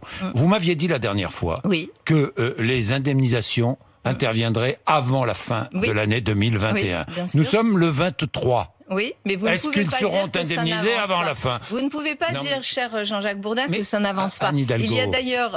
pourquoi cette promesse? Pourquoi m'avoir promis? Pas à moi. Moi, ça ne compte pas. Pourquoi avoir promis aux familles de victimes? Bourdin. Mais pourquoi? Jean-Jacques Bourdin. Oui. Ce que j'ai fait sur ce... D'abord, je veux dire, la ville de Paris, la maire que je suis, sera toujours du côté des victimes. Oui, mais ça, les victimes... J'ai mis en place... d'accord, mais et les nous victimes l'avons veulent voté. attendre ils attendent une indemnisation. Oui ou non, est-ce que ça a été voté? Les 20 millions d'euros. Mais pourquoi m'avoir dit que ça allait être... Les 20 millions d'euros ont été votés. J'ai mis sur la table 20 millions d'euros. Hier, il y a eu une réunion. Hier, il y a eu une réunion. Il faut prendre les sujets sérieusement, avec ceux dont c'est la responsabilité. Et vous savez que nous travaillons avec les associations des victimes et les victimes. Alors, indemnisation quand? Aujourd'hui, ça avance très très. Non, mais ça, à chaque fois, vous me dites ça avance. Non, Jean-Jacques Bourdin.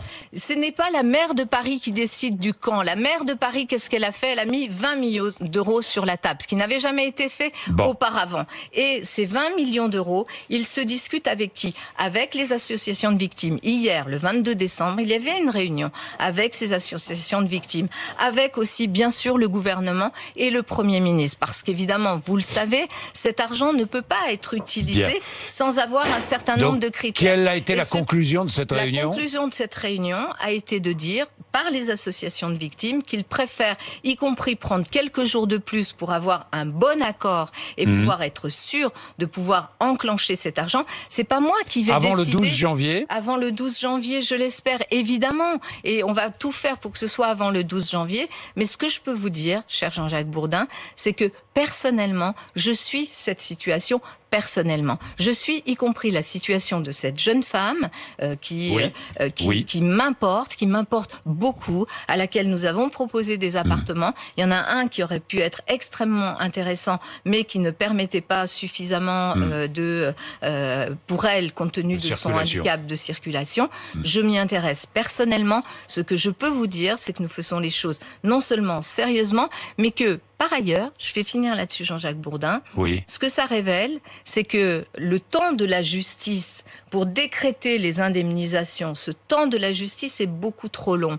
Et ce que je ferai une fois que ce fonds d'indemnisation sera mis en place, je travaillerai avec le gouvernement sur les modifications législatives qui permettront de ne pas laisser les victimes justement dans ce temps très très long de la justice pour leur indemnisation. Inès, qu'avez-vous à répondre à Anne Hidalgo?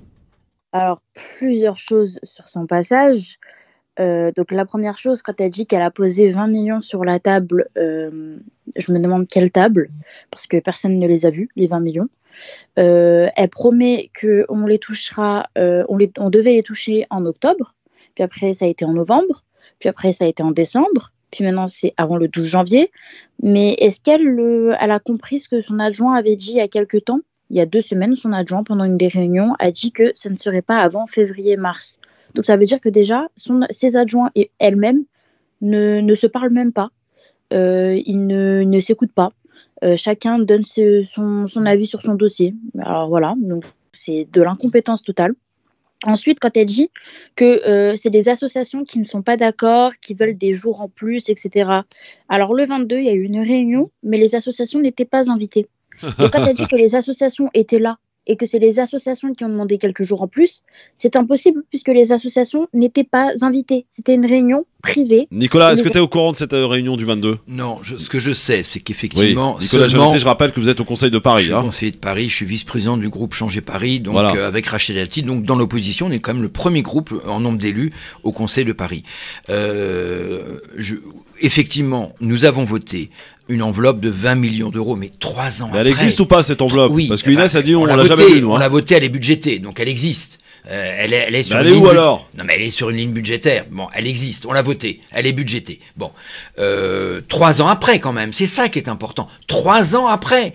Et Emmanuel Grégoire et Anne Hidalgo, pendant ce temps-là, se sont réfugiés sur des procédures administratives, en rejetant l'État, la faute à l'État, en rejetant la faute au Premier ministre. De toute façon, Anne Hidalgo... Mais Nicolas, les victimes n'ont toujours rien touché. Je suis moi-même scandalisé. J'en ai fait une chronique l'autre jour sur Sud Radio. Ouais. Bon, non, on a voté effectivement 20 millions d'euros. Enfin, bon, apparemment, pour l'instant, ces 20 millions d'euros, leur versement reste soumis à un accord cadre qui ne satisfait pas aujourd'hui les victimes. Et donc, on n'avance pas à ce stade. Elle veut te dire qu'Inès n'était même pas invitée. Je n'étais pas à cette réunion non plus. Les seules informations que j'ai, c'est ça. Inès. L'accord cadre, c'est pas les victimes qui ne sont pas d'accord avec l'accord cadre. Encore une fois, c'est la mairie de Paris qui bloque l'accord cadre, mais qui fait croire que c'est les victimes qui veulent plus de temps. Nous, on est d'accord sur ce qui a été fait, l'accord cadre. Les avocats en ont parlé, il est censé être validé.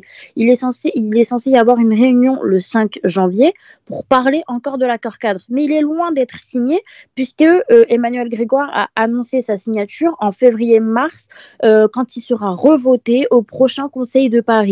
Et à ce moment-là, on reparlera encore des 20 millions au Conseil de Paris. Pourtant, les 20 millions ont été votés et on nous dit que février-mars, on reparlera encore des 20 millions au Conseil et qu'on reparlera de l'accord cadre. En fait, ils ne veulent pas donner d'argent. Ils en ont rien à faire des victimes. Voilà, c'est la vérité.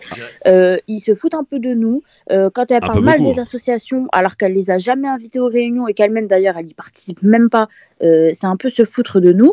Et quand elle dit que c'est aux associations de gérer, entre guillemets, l'argent, je suis désolée, c'est pas aux associations de gérer l'argent de la France, c'est aux responsables. C'est elle qui a débloqué 20 millions, c'est à elle de s'en occuper, c'est pas à nous de dire bon bah merci pour l'argent, on va le distribuer nous-mêmes à chaque victime. Ça se passe pas comme ça. Ça relève quand même, c'est pas sérieux, Nicolas Janoté. C'est pas sérieux tout ça. Ah ben non, mais bien sûr que c'est pas sérieux et on le dénonce à chaque fois au Conseil de Paris. Est-ce que vous pensez, Nicolas, est-ce que vous pensez que ça amuse Inès, qui est déjà atteinte d'un handicap suite à ce drame, de courir après les gens qui mentent un micro ouvert dans les médias, c'est pas possible. J'ai commencé cette émission en disant qu'au lendemain de l'explosion, une enveloppe aurait déjà eu d'être versée à toutes les victimes. C'est ce qu'on appelle un fonds d'urgence d'aide aux victimes. Non, ça aurait dû être fait le lendemain et non pas attendre des mois et des mois et des années de procédure pour rien. Enfin, il y a derrière tout ça, c'est violent. S'il y a des malheurs, il y a des vies brisées. On n'attend pas 2-3 ans des procédures administrative pour débloquer de l'argent. 20 millions, c'est pas non plus la fin du monde. J'aimerais qu'Inès, pour ceux qui n'étaient pas au courant et qui n'étaient pas là le jour où elle est intervenue, il y a à peine un mois, Inès, j'aimerais que tu nous rappelles, s'il te plaît, pour le grand public qui nous écoute là aujourd'hui, et pour quelques responsables, pas toujours facile pour elle pour nous dire comment ça s'est passé. Raconte-nous ce jour dramatique où ta vie a basculé, Inès. Et je partais au travail pour la 3e fois, donc c'était même pas mon vrai travail. J'y étais juste par rapport au fait que je cherchais un travail étudiant. Et donc c'était mon 3e jour de travail. Et j'arrive, ça sent le gaz. Et moi je suis pas riveraine, donc quand j'entends les gens dire oui, ça faisait 1 semaine que ça sentait le gaz, je n'habite pas là-bas. Donc moi, 1 semaine, je le savais pas. Moi, j'arrive samedi et moi, je sens le gaz. Mais je ne savais pas que tout le monde l'avait senti le lundi, le mardi, le mercredi, le jeudi et le vendredi. On me l'avait pas dit. Donc j'arrive, je sens le gaz et je ne fais pas du tout attention à cette odeur. Donc je fais mon travail et puis je sors parce que je vois les camions pompiers. Je sors 3 fois en tout pour voir à peu près ce qui se passe. Et la 3e fois, je me dis, ça fait quand même à peu près 1 heure qu'ils sont là, donc c'est que c'est grave. Mais on les entend pas parler, on voit pas trop ce qu'ils font. Je pense qu'eux-mêmes étaient en train de chercher justement la fuite, mais sans nous dire que c'était une fuite. Et puis quand ils trouvent justement la fuite et qu'ils sont prêts à fermer le tuyau de gaz, bah, en fait, j'avais tellement eu une grosse fuite depuis une semaine que le tuyau était vraiment tellement ouvert que bah, ça a explosé. Les pompiers ne pouvaient pas fermer, c'était beaucoup trop ouvert. Donc, ils ont explosé. Donc, tout a explosé. Hein. Ça a été ressenti dans pratiquement tout le 9e arrondissement. Et bon, bah, on s'est retrouvés. Bah, moi, je me suis retrouvée sans mes jambes au-dessus. J'ai une collègue qui s'est retrouvée avec son genou à moitié coupé en deux. Mon autre collègue qui a perdu son œil, son oreille et sa main. J'en ai un qui a eu le ventre coupé en deux. Enfin voilà, on s'est retrouvé avec pas mal de blessés. J'ai eu le touriste Luis Miguel, il a carrément porté sa femme morte. Sa femme était morte dans ses bras, donc il l'a sortie de l'hôtel. Il y a eu une autre femme qui est morte, les 2 pompiers, et puis après, bah, plus d'une 60aine de blessés et des riverains, quoi. On est entre 400 et 500 riverains en tout. Et aujourd'hui, quelles sont les conséquences de ce jour dramatique, Inès? En quoi votre vie a basculé depuis ce jour-là? La vie a basculé par rapport à tout le monde. Donc, si je parle de tout le monde, les riverains qui payent le loyer alors qu'ils n'habitent plus là-bas, ça fait 3 ans qu'ils payent un loyer alors qu'ils n'y habitent plus. C'est très, très grave. Si on prend les blessés, si on prend les soins psy, Mais toi, à titre personnel, Inès, toi, ton handicap aujourd'hui, à cause de cette explosion? Et que je ne peux plus rien faire de ma vie, j'ai dû tout arrêter, je passe tellement ma vie à me faire opérer au bloc opératoire que j'ai pas le temps de reprendre mes études, que j'ai pas le temps, je peux pas travailler, donc voilà. Et puis quand bien même si un jour, dans 5, 6, 7 ans, je peux travailler, j'arriverai pas, j'aurais tellement peur de retravailler, d'exploser à nouveau que je suis dégoûtée du travail. Je ne peux pas vivre comme tout le monde. Moi, il n'y a pas de sortie, rien du tout. Il y a les dépenses, j'en fais pas parce que je suis incapable de pouvoir payer mes opérations, donc c'est pas pour faire des dépenses inutiles. Il y a mes organes qui ont été touchés. En fait, j'ai été touchée de la tête aux pieds, indirectement par l'explosion. Tout a explosé. Mes cheveux, mes yeux, mon nez, mes oreilles, ma bouche, mes dents, mes organes, mon dos. Combien d'opérations jusqu'à présent? Là, le 5 janvier, je vais subir la 42e. Bravo. Ouais. Une information, je viens pendant cette interview, je viens de questionner là quelques associations et elles me disent la chose suivante. Les associations Trévise Ensemble et VRET, ou la Fédération nationale des victimes d'attentats et d'accidents collectifs, n'ont aucune raison objective de ralentir un processus autorisant le règlement des 20 millions d'euros promis par la maire de Paris ainsi que des autres sommes qui abonderont le fonds d'indemnisation, etc. Face à l'obstruction de la ville, un médiateur a fixé au 5 janvier le nouveau rendez-vous, soit 7 jours après la 3e commémoration de l'explosion. Donc voilà, je crois qu'encore la faute est à la ville de Paris qui n'a pas réussi à faire signer cet acte. Inès, donc 42e opération, si je comprends bien, donc ta vie est complètement, a complètement basculé depuis ce jour-là. Comment tu envisages quand même ton avenir? Comment tu l'entrevois? Oh, je l'envisage pas du tout. Moi, je ne pense plus à plus tard. J'étais toujours une fille qui avait tout planifié pour plus tard. Et puis, quand je vois que tout a volé en éclats, je n'arrive plus. Je pense au jour le jour. Et puis, voilà. Je sais que mes études, j'arriverai plus à les reprendre. Je n'ai plus la volonté, j'ai plus la force, j'ai plus l'envie, j'ai plus rien.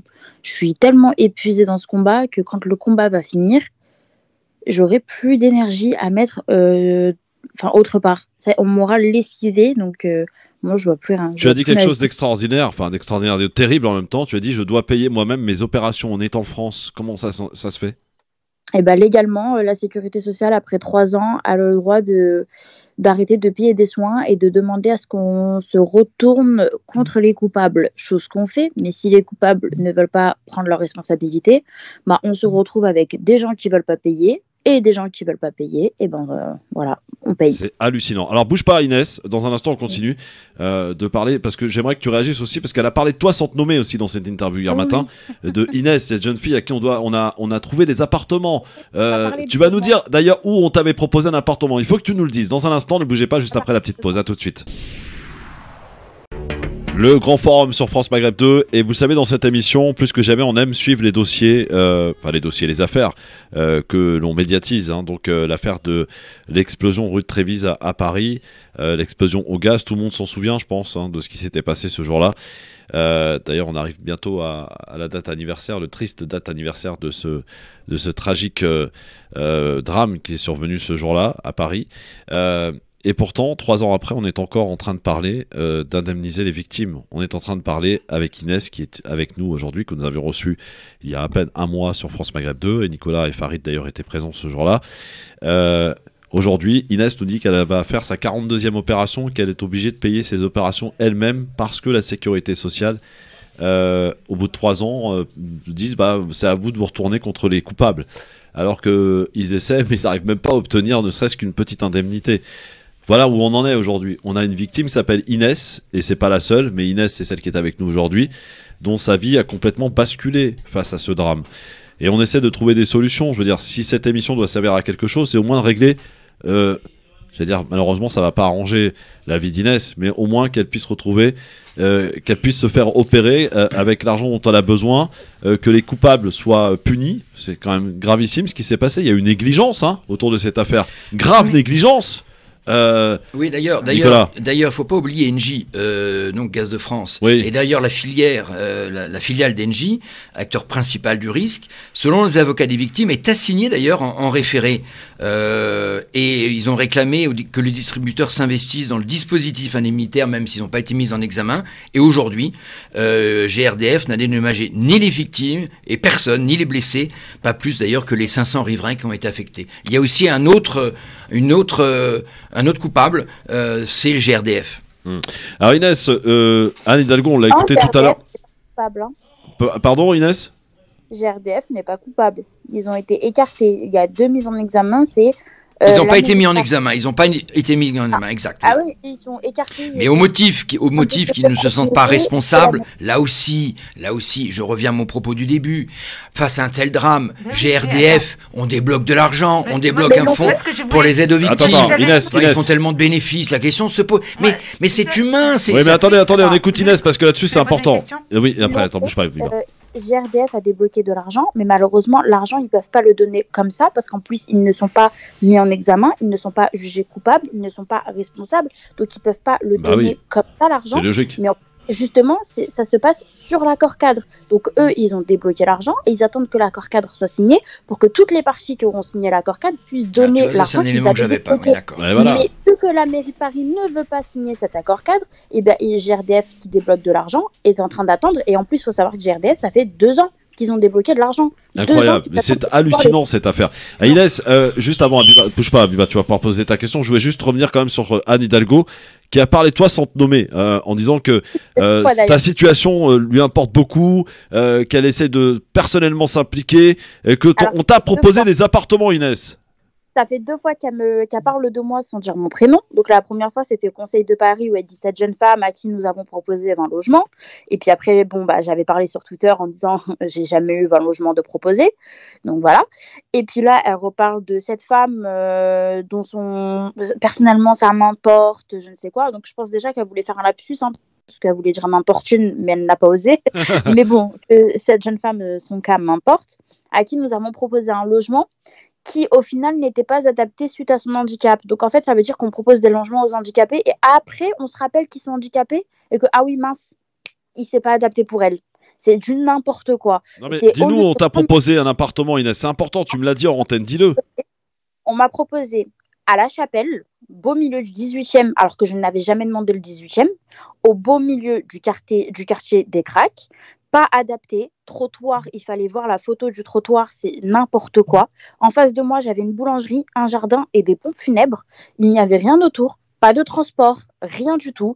Des mini-trottoirs, ça veut dire que si demain je retourne sur le fauteuil roulant, je ne peux pas accéder à mon appartement. Ensuite, quand j'ai fait un scandale sur celui-là, le lendemain, on me propose un dans le 19e, à 300 mètres du mur où il y a les Cracks. Pareil, c'est que à côté des Cracks qu'elle me propose. Je ne comprends pas pourquoi. Et en plus, c'est toujours pas PMR. Elle me propose des logements 14e étage, 10e étage, 5e étage, pas PMR. Les ascenseurs peuvent tomber en panne. J'en ai visité un.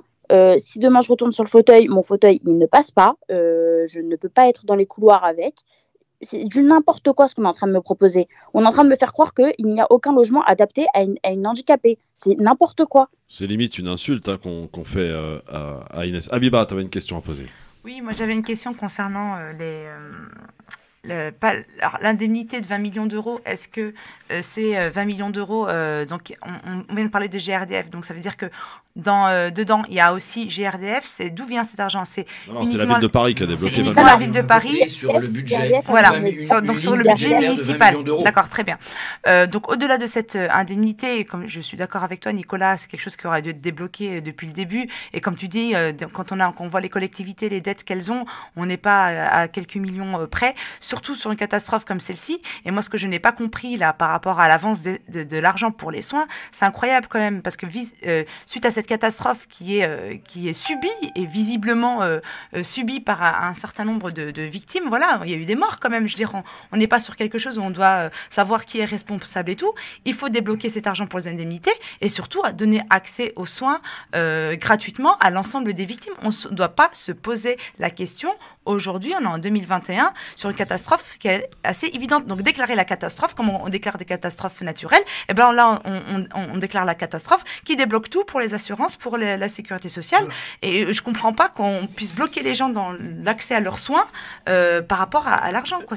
C'est incroyable, je comprends pas. La sécurité sociale aujourd'hui nous dit que les soins que nous avons, ce sont des soins extra-légaux. Par exemple, mes dents. Moi, il faut savoir que depuis l'explosion, j'ai un craquement aux oreilles et mon craquement aux oreilles a décalé mes dents. Donc mes dents, petit à petit, sont en train de bouger.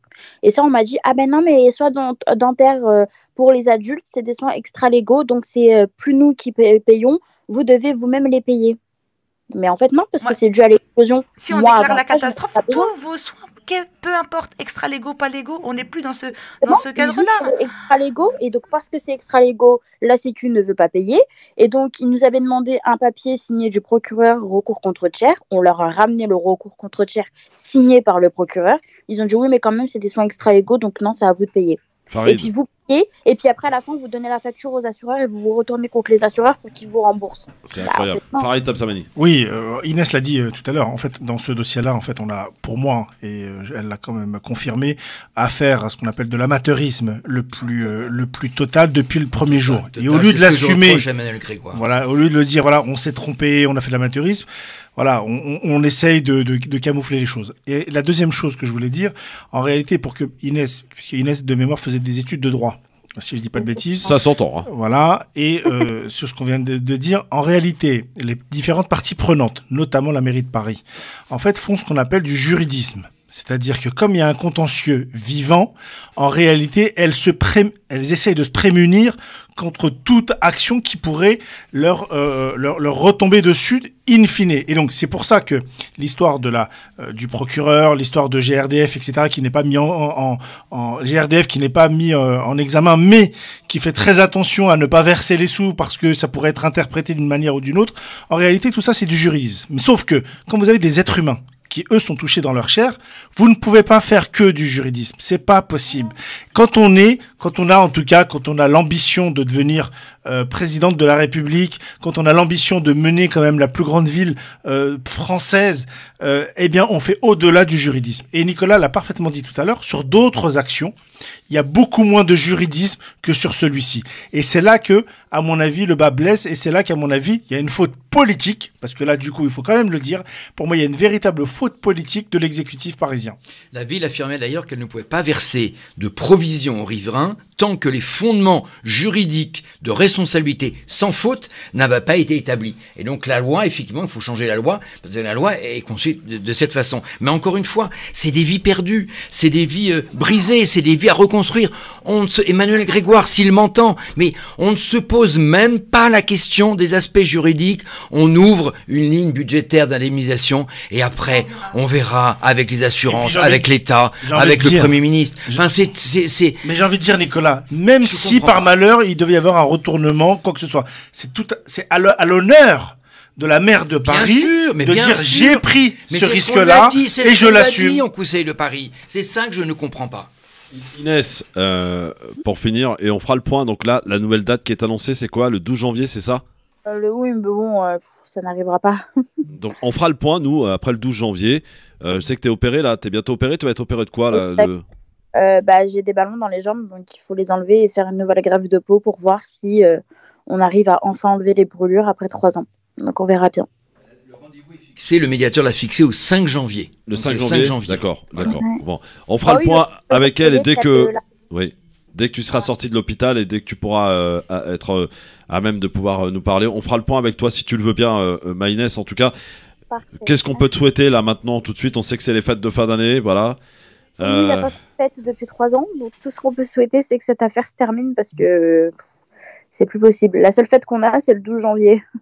Donc voilà, juste que cette affaire se termine. Parce que... Me permettre de poser une question indiscrète.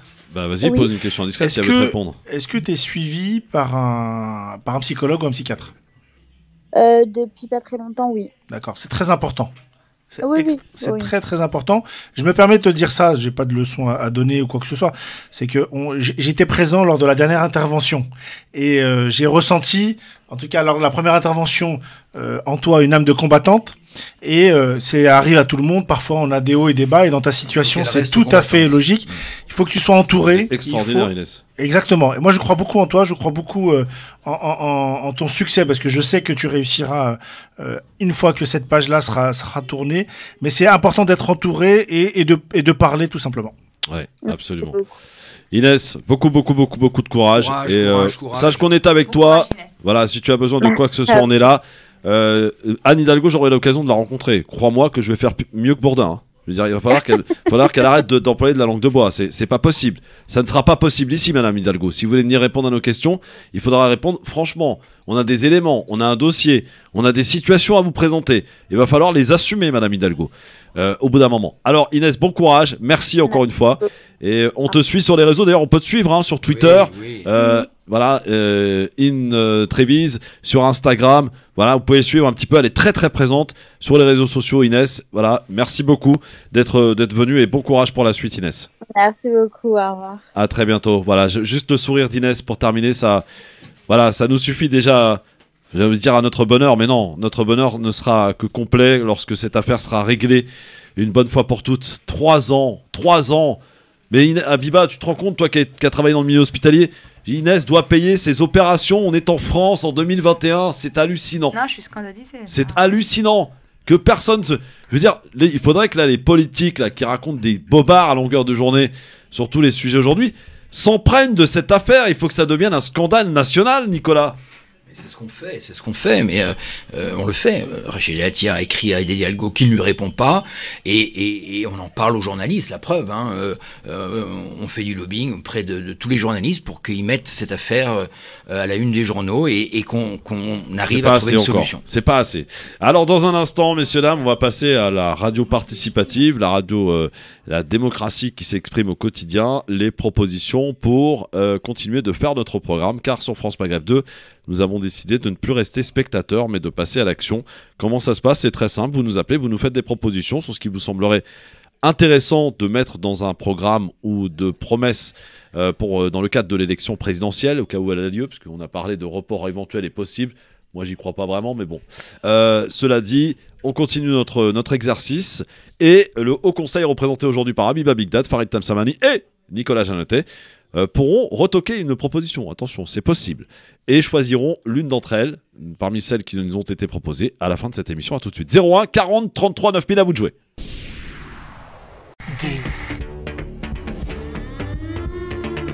Abiba Bigdad est là et avec nous, ainsi que monsieur Nicolas Janotet, monsieur Farid Tamsamani. Oui, ça discute, c'est bien. Oui, c'est à la rue de Trévis, ça nous... Bah oui. Oh là là, c'est bon, bref, allez. Ouais. Et le Conseil de Paris, c'est quand le prochain d'ailleurs? En février. Ah ouais. En février. Prenez, et là, apparemment, des vraies vacances, comme elle le dit, on va revoter cette ligne budgétaire, mais je comprends pas, on l'a voté. Je reviendrai de toute façon début janvier lors de l'émission et je vais mener mon enquête auprès de la ville de Paris. Ah bah oui, je compte bien sur toi, mon Nicolas. Oui, je reviendrai. Alors, c'est parti maintenant, ce 24 décembre. On vous souhaite d'ailleurs, on renouvelle tous nos vœux pour la communauté chrétienne qui s'apprête à célébrer la fête, les fêtes de Noël. Moi notamment. Voilà, joyeux Noël à toi, mon Nicolas. Merci, mon cher j'espère que ton sapin sera bien garni ce soir de cadeaux. J'ai un petit sapin, mais j'ai un sapin. Ouais. Alors du coup, le sapin, le cadeau, ça n'a rien à voir avec les chrétiens, quoi. Oui. Oui, ça c'est vrai. Ça, oui, t'as ça raison. n'a aucun Le rapport, sapin n'a rien à voir. Joyeux Noël, ça n'est pas les chrétiens. Non. C'est quoi? C'est les gens, tout simplement.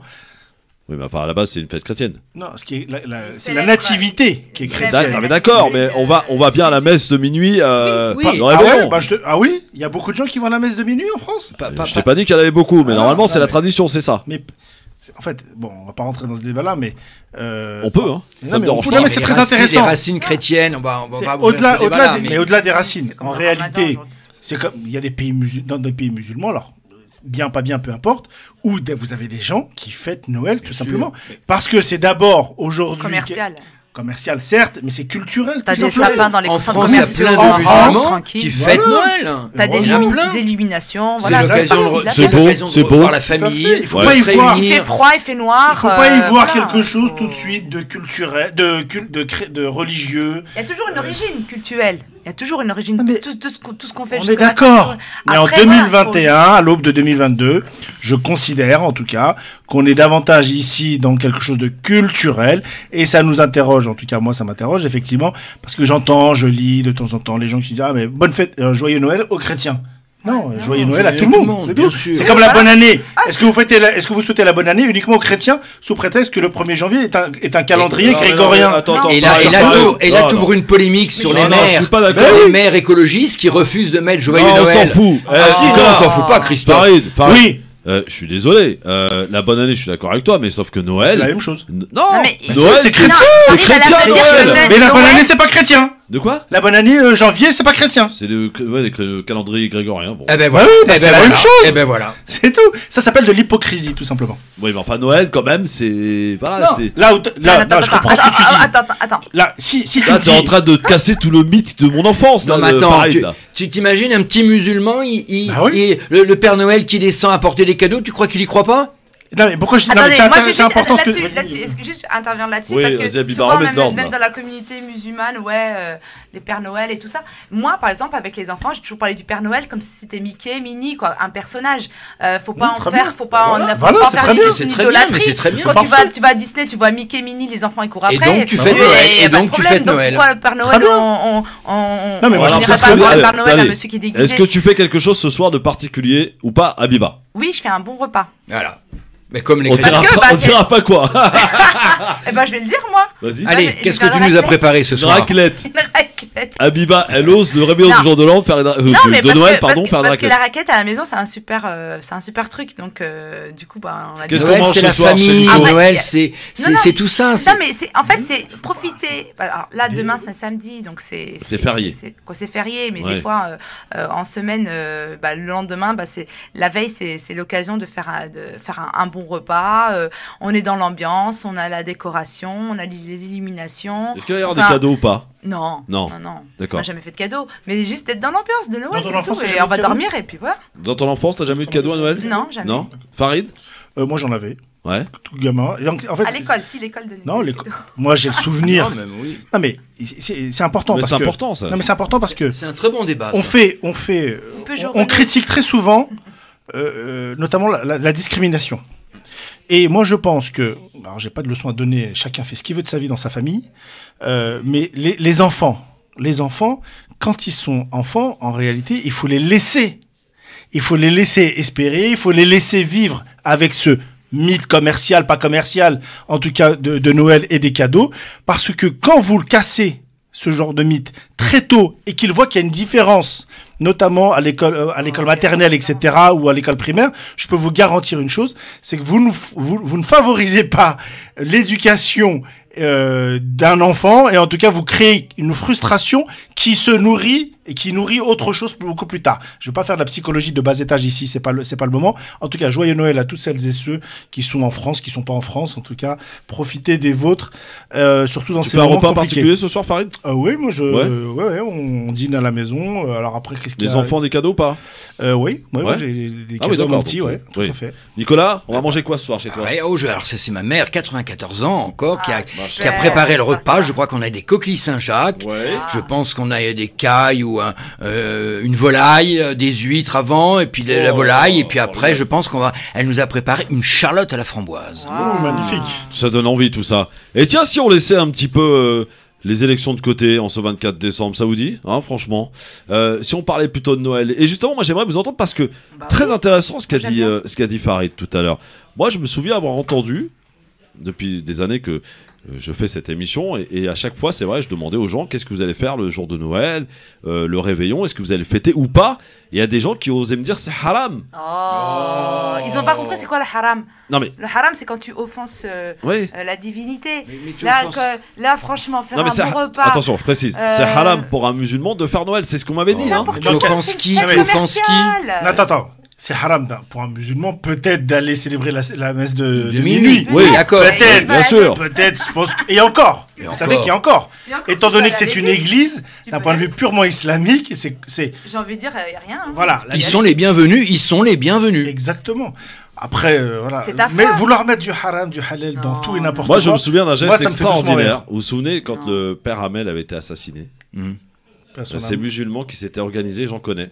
Le dimanche d'après pour aller sécuriser les églises. Oui, tout à fait. Bah oui. Bien sûr. Est-ce que je peux dire magnifique. Mais les communautés entre elles sont très fortes. Les liens sont très forts. Entre la communauté juive, la communauté. Je peux dire un truc. Vous savez que les églises. Alors là, du coup, je lance un appel parce que là, on parle un peu religion. Vous savez que les églises sont ouvertes pour les migrants. Oui. Les migrants qui malheureusement très souvent n'ont pas de quoi se nourrir. Oui. Bah, moi, j'aurais aimé, par exemple, qu'on fasse la même chose dans les mosquées.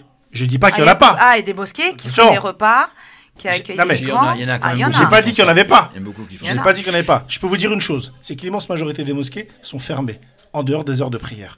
Pour des raisons techniques et pour des raisons de sécurité. Pour des raisons de sécurité, je l'entends.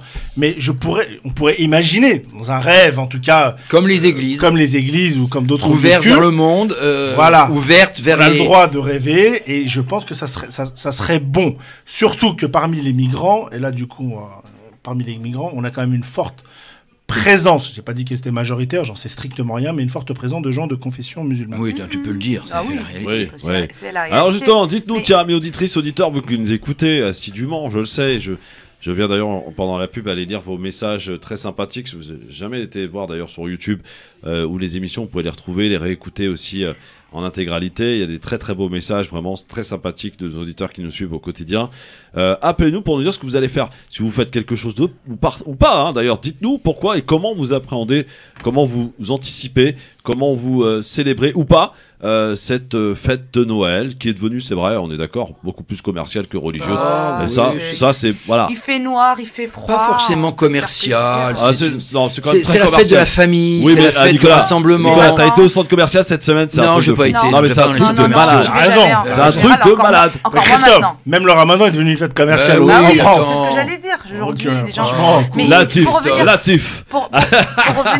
Je sais pas si on peut dire encore quelques mots là par rapport où tu parlais des cadeaux et tout. Par exemple, moi, j'ai jamais eu de cadeaux et les enfants, on leur a jamais donné de cadeaux parce que on n'a jamais mis cette fête-là comme quoi on devait donner des cadeaux aux enfants. Par contre, tu vas nous dire dans un instant pourquoi justement. Ça m'intéresse. 01 40 33 9000. Appelez-nous les amis. On va laisser de côté notre programme. On reprendra les choses lundi. Mais c'est le 24 décembre. C'est pas un jour comme un autre. À tout de suite. Vous savez pourquoi j'aime cette émission? Parce que il peut se passer des choses extraordinaires. Et alors, c'était vraiment pas prévu, mais pour le coup, Farid Tabsamani, hop, on est reparti. Farid Tabsamani nous a tendu une petite perche pour parler de Noël. Bon, t'as compris que c'était volontairement provoquant. Bah évidemment. Alors, juste avant d'écouter Abiba qui va nous expliquer, qui va nous expliquer dans un instant l'histoire des cadeaux, on a Rachid qui nous appelle de Vierzon. Vous savez où c'est Vierzon? C'est dans le Cher. Ouais. C'est le centre de la France. Ouais. Ça va mon Rachid? Ça va. Et il nous écoute par l'application France Maghreb 2 qu'on vous invite tous à télécharger, ça c'est pratique. Ouais. Apple Store ou Play Store Play Store, ouais c'est ça, pour télécharger France Maghreb 2. Mon Rachid, qu'est-ce que tu fais toi pour Noël, mon Rachid? Dis-nous. Moi personnellement rien, je fais plus rien. Ouais, tu fais plus rien, donc ça veut dire que t'as fait. Avant on faisait et puis au fil du temps, maintenant on fait plus rien quoi. Et pourquoi? Mais la vraie question que j'aimerais poser aux gens qui sont autour de toi, parce que je les écoute parler depuis tout à l'heure. Oui. Je vois qu'ils mettent une énorme énergie sur les fêtes de fin d'année, notamment le Nouvel An et la Noël, ce que j'associe. Il y avait une personne qui avait parlé justement, qui a dit le Nouvel An, c'est comme le Noël. Donc moi, je suis tout à fait d'accord avec cette personne-là, mais je vois qu'ils mettent autant d'énergie pour ces fêtes-là. Et j'aimerais leur poser la question, est-ce qu'ils mettent autant d'énergie pour les fêtes religieuses? La fête musulmane, qui est l'Aïd Mekbel, l'Aïd Adha, l'Aïd Miloud, Il y en a que deux. Il y en a des que deux. repas, puis j'achète des cadeaux pour leurs enfants. Oui. Alors, attends, Rachid, je pense que je vais on va laisser répondre Farid. Je crois que c'est lui qui est nommément cité là. Ouais, mais je rassure. Oui, mais j'étais en train d'en parler tout à l'heure. Je rassure notre Alors, auditeur, Farid. Rachid. Oui, tout à fait. Moi, je suis d'une culture, notamment musulmane, où effectivement, on fait, tout est prétexte chez nous pour faire la fête en réalité. Ça, c'est bon, ça. Et non mais notamment pour les enfants. Notamment, c'est très important pour les enfants parce que effectivement, par exemple, que ce soit l'Aïd Kibir ou l'Aïd Sghir, après à la fin du Ramadan, très souvent nous dans notre famille, en fait, on donne des cadeaux aux enfants. D'accord. C'est normal, c'est la fête des enfants. Ah, c'est pas le cas partout. Ouais. C'est pas le cas partout. Non, c'est pas le cas partout. C'est pas le cas partout. En tout cas, chez moi, on le fait. Et je l'assume, j'ai aucun souci. C'est beaucoup plus problématique selon les uns et les autres, selon les pays, sur par exemple une fête comme Ashura, qui est pas interprétée de la même manière, et sur le Maoulid également. Mais en tout cas, nous, toutes les fêtes religieuses, j'ai la chance, en tout cas, nous, dans ma famille, on a la chance d'être issus d'une famille pratiquante. Voilà. Et donc du coup, on a toutes ces fêtes-là. Juste pour venir rebondir sur notre auditeur. Volontairement, tout à l'heure, j'étais provocateur sur Noël parce que je sais, il a dit quelque chose. Alors, je connais pas sa vie personnelle, mais il a dit qu'il fêtait Noël à une époque et plus maintenant. C'est ça? Ouais, c'est ça. Ouais. C'est ça. Et est-ce qu'on peut vous poser la question de savoir qu'est-ce qui a évolué? Qu'est-ce qui a évolué, c'est que c'est une fête. Aujourd'hui, tout le monde parle d'une fête commerciale, mais je pense que les gens, ils veulent se rassurer en disant que c'est une fête commerciale et que c'est plus une fête religieuse. Noël, c'est réellement une fête religieuse. Quand on regarde dans le contexte, les gens qui fêtent réellement Noël au jour d'aujourd'hui, parce que si vous voulez réellement fêter Noël, c'est un repas ce soir et puis demain, donc réunion avec toute la famille, l'ouverture des cadeaux et puis Mais si je peux me permettre, cher auditeur, vous savez que chez les vrais chrétiens, il n'y a pas ça. Chez les chrétiens qui fêtent Noël au sens religieux, il n'y a pas ça, comme vous dites, exactement. Il n'y a pas ça chez les chrétiens. Mais non! Chez les chrétiens, il n'y a même pas de cadeau, en général. Attendez, laissez parler Rachid. Ouais. Oui. Moi, ma femme est française. Ses parents, enfin, toute sa famille, eux, ils fêtent réellement Noël. Non, mais est-ce qu'ils sont chrétiens? C'est ça la question. Ils sont chrétiens, ils sont pas plus chrétiens qu'autre chose. Ah, bah voilà, c'est pas pareil. Non, mais là, attends, il soulève Rachid, tu as raison de parler de ça parce que aujourd'hui, moi, je peux t'assurer, hein. Je veux dire, moi, je suis issu d'une famille chrétienne, il n'y a pas de souci, mais absolument pas pratiquante. Si on devait dire à tous les chrétiens qui sont chrétiens en fête Noël, il y aurait pas grand monde à Noël, je peux t'assurer, parce que la majeure partie de ma famille, ils ont jamais, peut-être pour certains, à part les enterrements ou les mariages, mis les pieds dans une église. Hein. Oui, mais c'est pour ça que non, parce que la grande majorité des Français, d'ailleurs. Rachid dit, si je dis pas de bêtises, il dit c'est une fête religieuse chrétienne, donc je m'abstiens de la célébrer. C'est bien ça, si j'ai bien compris. Non, je dis pas que je m'abstiens de la célébrer. Non, il dit que c'est une fête trop commerciale. C'est laïque, c'est un pays laïque, donc les gens sont libres de faire ce qu'ils ont réellement envie de faire. Donc je ne m'oppose pas ni à la fête ni à rien. Pour moi, c'est un soir comme un autre. Après, s'il y a un repas, je vais y assister. S'il n'y a pas de repas, s'il n'y a rien. Si on t'invite à manger une raclette chez Habiba, tu viens, quoi, par exemple. Et s'il y a un petit cadeau sous le sapin, tu le prendras quand même. Non, j'aime beaucoup les raclettes, j'aime énormément les raclettes. Ah, bah voilà. Est-ce que, regarde, c'est comme l'histoire du sapin. Oui. Non, ça, le sapin, c'est autre chose. Non, mais l'histoire du sapin. Les gens achètent un sapin pour Noël. Tu sais que chez les vrais, quand je dis les vrais, pardon, je devrais pas utiliser comme ça parce que je pourrais stigmatiser une partie de la population. Chez les chrétiens qui sont vraiment stricto sensu, comme certains voudraient être chez les musulmans, par exemple. Il n'y a pas de sapin. Il n'y a pas de sapin chez eux. Ça n'est que culturellement qu'on a apporté cette logique du sapin et de cadeaux notamment. Traditionnellement, chez les chrétiens, ceux qui vont à la messe à minuit, je peux vous dire que pour l'immense majorité d'entre eux, il n'y a pas de sapin à la maison. Bon, alors ce soir, c'est frites et c'est un repas normal, quoi, mon Rachid, c'est ça? Non, j'ai circoncis mon fils la semaine dernière, donc là, ça va un peu mieux, je vais le sortir au resto avec madame, on va aller manger. Voilà. Tranquillement. T'as raison. Joyeux Noël à vous. Fête Noël au resto avec sa femme. Voilà. Joyeux Noël à toi. Joyeux Noël, mon Rachid. Non, honnêtement, je fête pas Noël. Oui, non, mais c'est pas grave. Mais c'est pas grave. Allez, pour Éric Zemmour, t'es assimilé. T'es bon, là, ça y est, c'est bon. Je t'embrasse, mon Rachid. Bonne fête de fin d'année. Voilà. Merci. Ça comme ça, on met tout le monde d'accord. Et c'est vrai, vous avez remarqué d'ailleurs, on n'ose plus dire Joyeux Noël, hein. Dans les médias, dans les pubs et tout, on dit bonne fête de fin d'année maintenant. Oui, tout à fait. Il faut le dire. Ça a disparu le Noël. Non mais Non mais Ouais. si, Farid, je t'assure. Non, mais c'est- Fais c'est- attention. Il a raison. Non, mais c'est là le malheur avec un candidat comme. Je suis désolé, un candidat comme Zemmour. Ah, mais tu peux taper dessus. Hein. Non, mais c'est pas. Ah oui, tu peux. mais en fait, Voilà. ce qui me gêne en réalité, c'est que parce que Zemmour s'empare de certains sujets, en fait, tout le monde va faire très attention parce que si tu dis ou si tu fais comme lui, forcément, tu vas être taxé de facho, etc. Nous sommes dans un pays, qu'on le veuille ou non, en tout cas à ma connaissance, hein, qui a cette culture-là. Donc, moi, je vois un certain nombre de Français, par exemple, qui vivent au Maroc ou ailleurs. Eh ben, et culturellement, au Maroc, eh ben, il y a des jours fériés pour le Maolid et pour d'autres fêtes religieuses, et ils s'emparent de cette fête-là, sans pour autant être musulmans.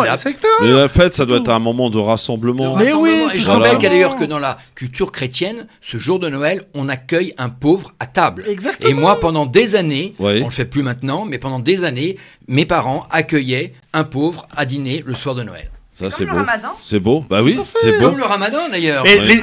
Il faut donner aux pauvres à Bon, manger. eh bien écoutez, ce que je peux vous souhaiter, c'est une bonne raclette, ma Habiba, pour ce soir. Merci. On va tout chez elle, non? Bah allez, Christophe, allez. Alors, il y a d'abord, j'ai pas dit tout le menu. Il y a avocat crevette. D'accord. Ça me va. Ouais, ça me va. Voilà. On a des toasts avec du houmous. Raclette, donc avec. Y a pas de foie gras halal? Non, le foie gras, c'est pas halal. Si, il y en a. Si, il y en a. Bah Pareil. non, Bah, non, j'en ai non, trouvé. non. Manger un animal malade, c'est pas halal. Ça y est, c'est une écolo, elle, ça y est, c'est Non, parti. Non, mais d'un point de vue purement, mais si. techniquement, religieusement, elle a raison. Bah oui, Ouais, bon, tu il y en manges a, en un tout cas, animal j'en ai sain, trouvé, hein. Mais à sa il est décharge. malade. Bon, il et est en malade. dessert, et donc, le dessert. Et le j'adore les dessert. Une bûche glacée. Et la clémentine, elle est où? Et clémentine. Ah, donc c'est bon, là, voilà. là, ça devient religieux, par Et contre. toi, mon Farid, qu'est-ce qu'on mange ce soir? Vas-y, Farid, fais-nous rêver. Aucune idée.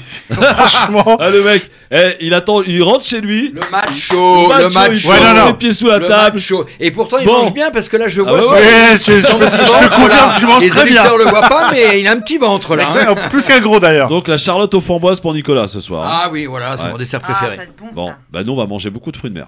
Des huîtres, des moules, C'est excellent. des crevettes. J'adore ça. Des bulots aussi, Mmh. après au Alors, programme. tu sais qu'il y a un débat, hein, islamiquement, les fruits de mer, Quoi tout ça. Ah bon? C'est quoi le débat? C'est quoi encore Chez cette certains histoire musulmans, en fait, on ne mange pas de fruits de mer. Ah bon, pourquoi? Bien sûr. Mon Ça, fils c'est- au début Ah, refusait de manger des fruits de mer. Ah bon? Et pour quelle raison? Et pour quelle raison? C'est quoi encore cette nouvelle fatwa? C'est pas. Non, c'est pas Ah, une. mais- Pas toi. Ne lance pas J'ai là-dedans. pas- Moi, pourquoi j'adore les C'est un fruits de être mer. vivant. Rapidement. Non, mais pourquoi C'est un être vivant. L'huître, mon fils me disait, je ne peux pas manger d'huître, c'est un être vivant. J'ai dit Non, chez mais- ça. Attention, et- j'ai et- dit chez Attendez, ça. attendez, je Vivant, finis. une fois Et que- un Il jour, ouvre un débat à 18h il y a précis, 2 ans, arrête. il y a 2 ans, je lui ai fait goûter des huîtres. Il a tellement adoré ça qu'on en mange 2 fois par semaine. Ah bah Les voilà, crevettes, carrément. Elles sont mortes. Bah oui. Ah, mais pas les huîtres, tu les manges Non, vivantes. les les huîtres, huîtres. j'aime pas ça. Les huîtres, c'est bon. Les oursins. Non, il parlait des Ah ouais fruits de mer. Donc- Non, certains fruits de mer, ouais. Alors, certains, alors. D'accord. Bah écoutez, chacun fait comme il Un veut. peu comme chez les cousins. Ouais. Oui, les juifs ne mangent pas de fruits de mer. Exactement. Exactement, ouais. Je savais pas ça. Ouais, absolument. Bah écoutez, quoi que vous mangez, quoi que vous fassiez, Profitez. On vous souhaite un joyeux Noël, c'est et ça? surtout, profitez-en pour vous rassembler, quelle que soit la raison. C'est important. Non, et puis Christophe, dans Oui, ces mon moments-là Farid. où De l'amour, où les de gens, l'amour. exactement, où Voilà, les gens se de retrouvent l'amour. beaucoup en famille, on a beaucoup de gens qui, eux, malheureusement, n'ont pas la chance de se retrouver Exactement. en famille, donc il faut avoir Et une dans grande, cette une période grande pensée. difficile de Ils sont Covid, seuls aussi. pensons aux autres. C'est ça Exactement. aussi Noël, l'esprit de Notamment Noël, aux- c'est penser aux autres. Et je Aux pense sans-abri, qu'avant par d'aller voir- exemple. Ouais, absolument. Et Et moi, ceux je qui sont dans les salue, hôpitaux. je salue exactement ceux qui Et en travaillent prison. ce soir, ceux qui sont effectivement derrière les barreaux. Je salue toutes celles et ceux, tous les associatifs notamment qui ce soir Vont vont travailler, donner ouais. de leur temps Oui. pour les autres. Oui. Voilà, ce sont des moments très qui vont plutôt au lieu de se retrouver en famille, vont donner du temps pour des SDF, Je pour des gens rappelle, qui ont, je rappelle qui en ont que besoin. ce soir encore, à Paris, 300 gamins vont dormir dans la rue et à peu près 1000 en France. Ouais. Ne l'oublions pas. Et à vous tous, joyeux Noël. Voilà, joyeuses fêtes de fin Joyeux d'année. Noël à tous. Et à très vite, à lundi sur France Maghreb 2. Et puis bah, j'espère que tu seras là pour la dernière de l'année, mon Farid, la semaine prochaine. Oula, c'est pas certain. Ah ouais, Ouais. Ça sent les vacances. Où il va se barrer lui. Hein Habiba, je te fais un gros bisou, à très Oui, vite ma à Habiba. très vite. Ouais, à l'année prochaine. À l'année certainement. prochaine, merci beaucoup mon Nicolas, tu reviens très vite toi aussi. Ah oui, oui, très vite, très Bon, vite. et dans un instant, il va vous gâter. Et il pourrait d'ailleurs être le Père Noël incarné, les Medjahed, dans un instant sur France Maghreb 2. Voilà, il passerait pas dans les cheminées parce qu'il a un peu trop mangé de grec. Mais voilà, en tout cas, vous allez retrouver dans un instant. Bon week-end à tous, profitez de vos familles, de vos proches. Et rendez-vous lundi pour une dernière semaine de l'année 2021. Bonne soirée, merci de votre fidélité. Et à lundi. Ciao tout le monde.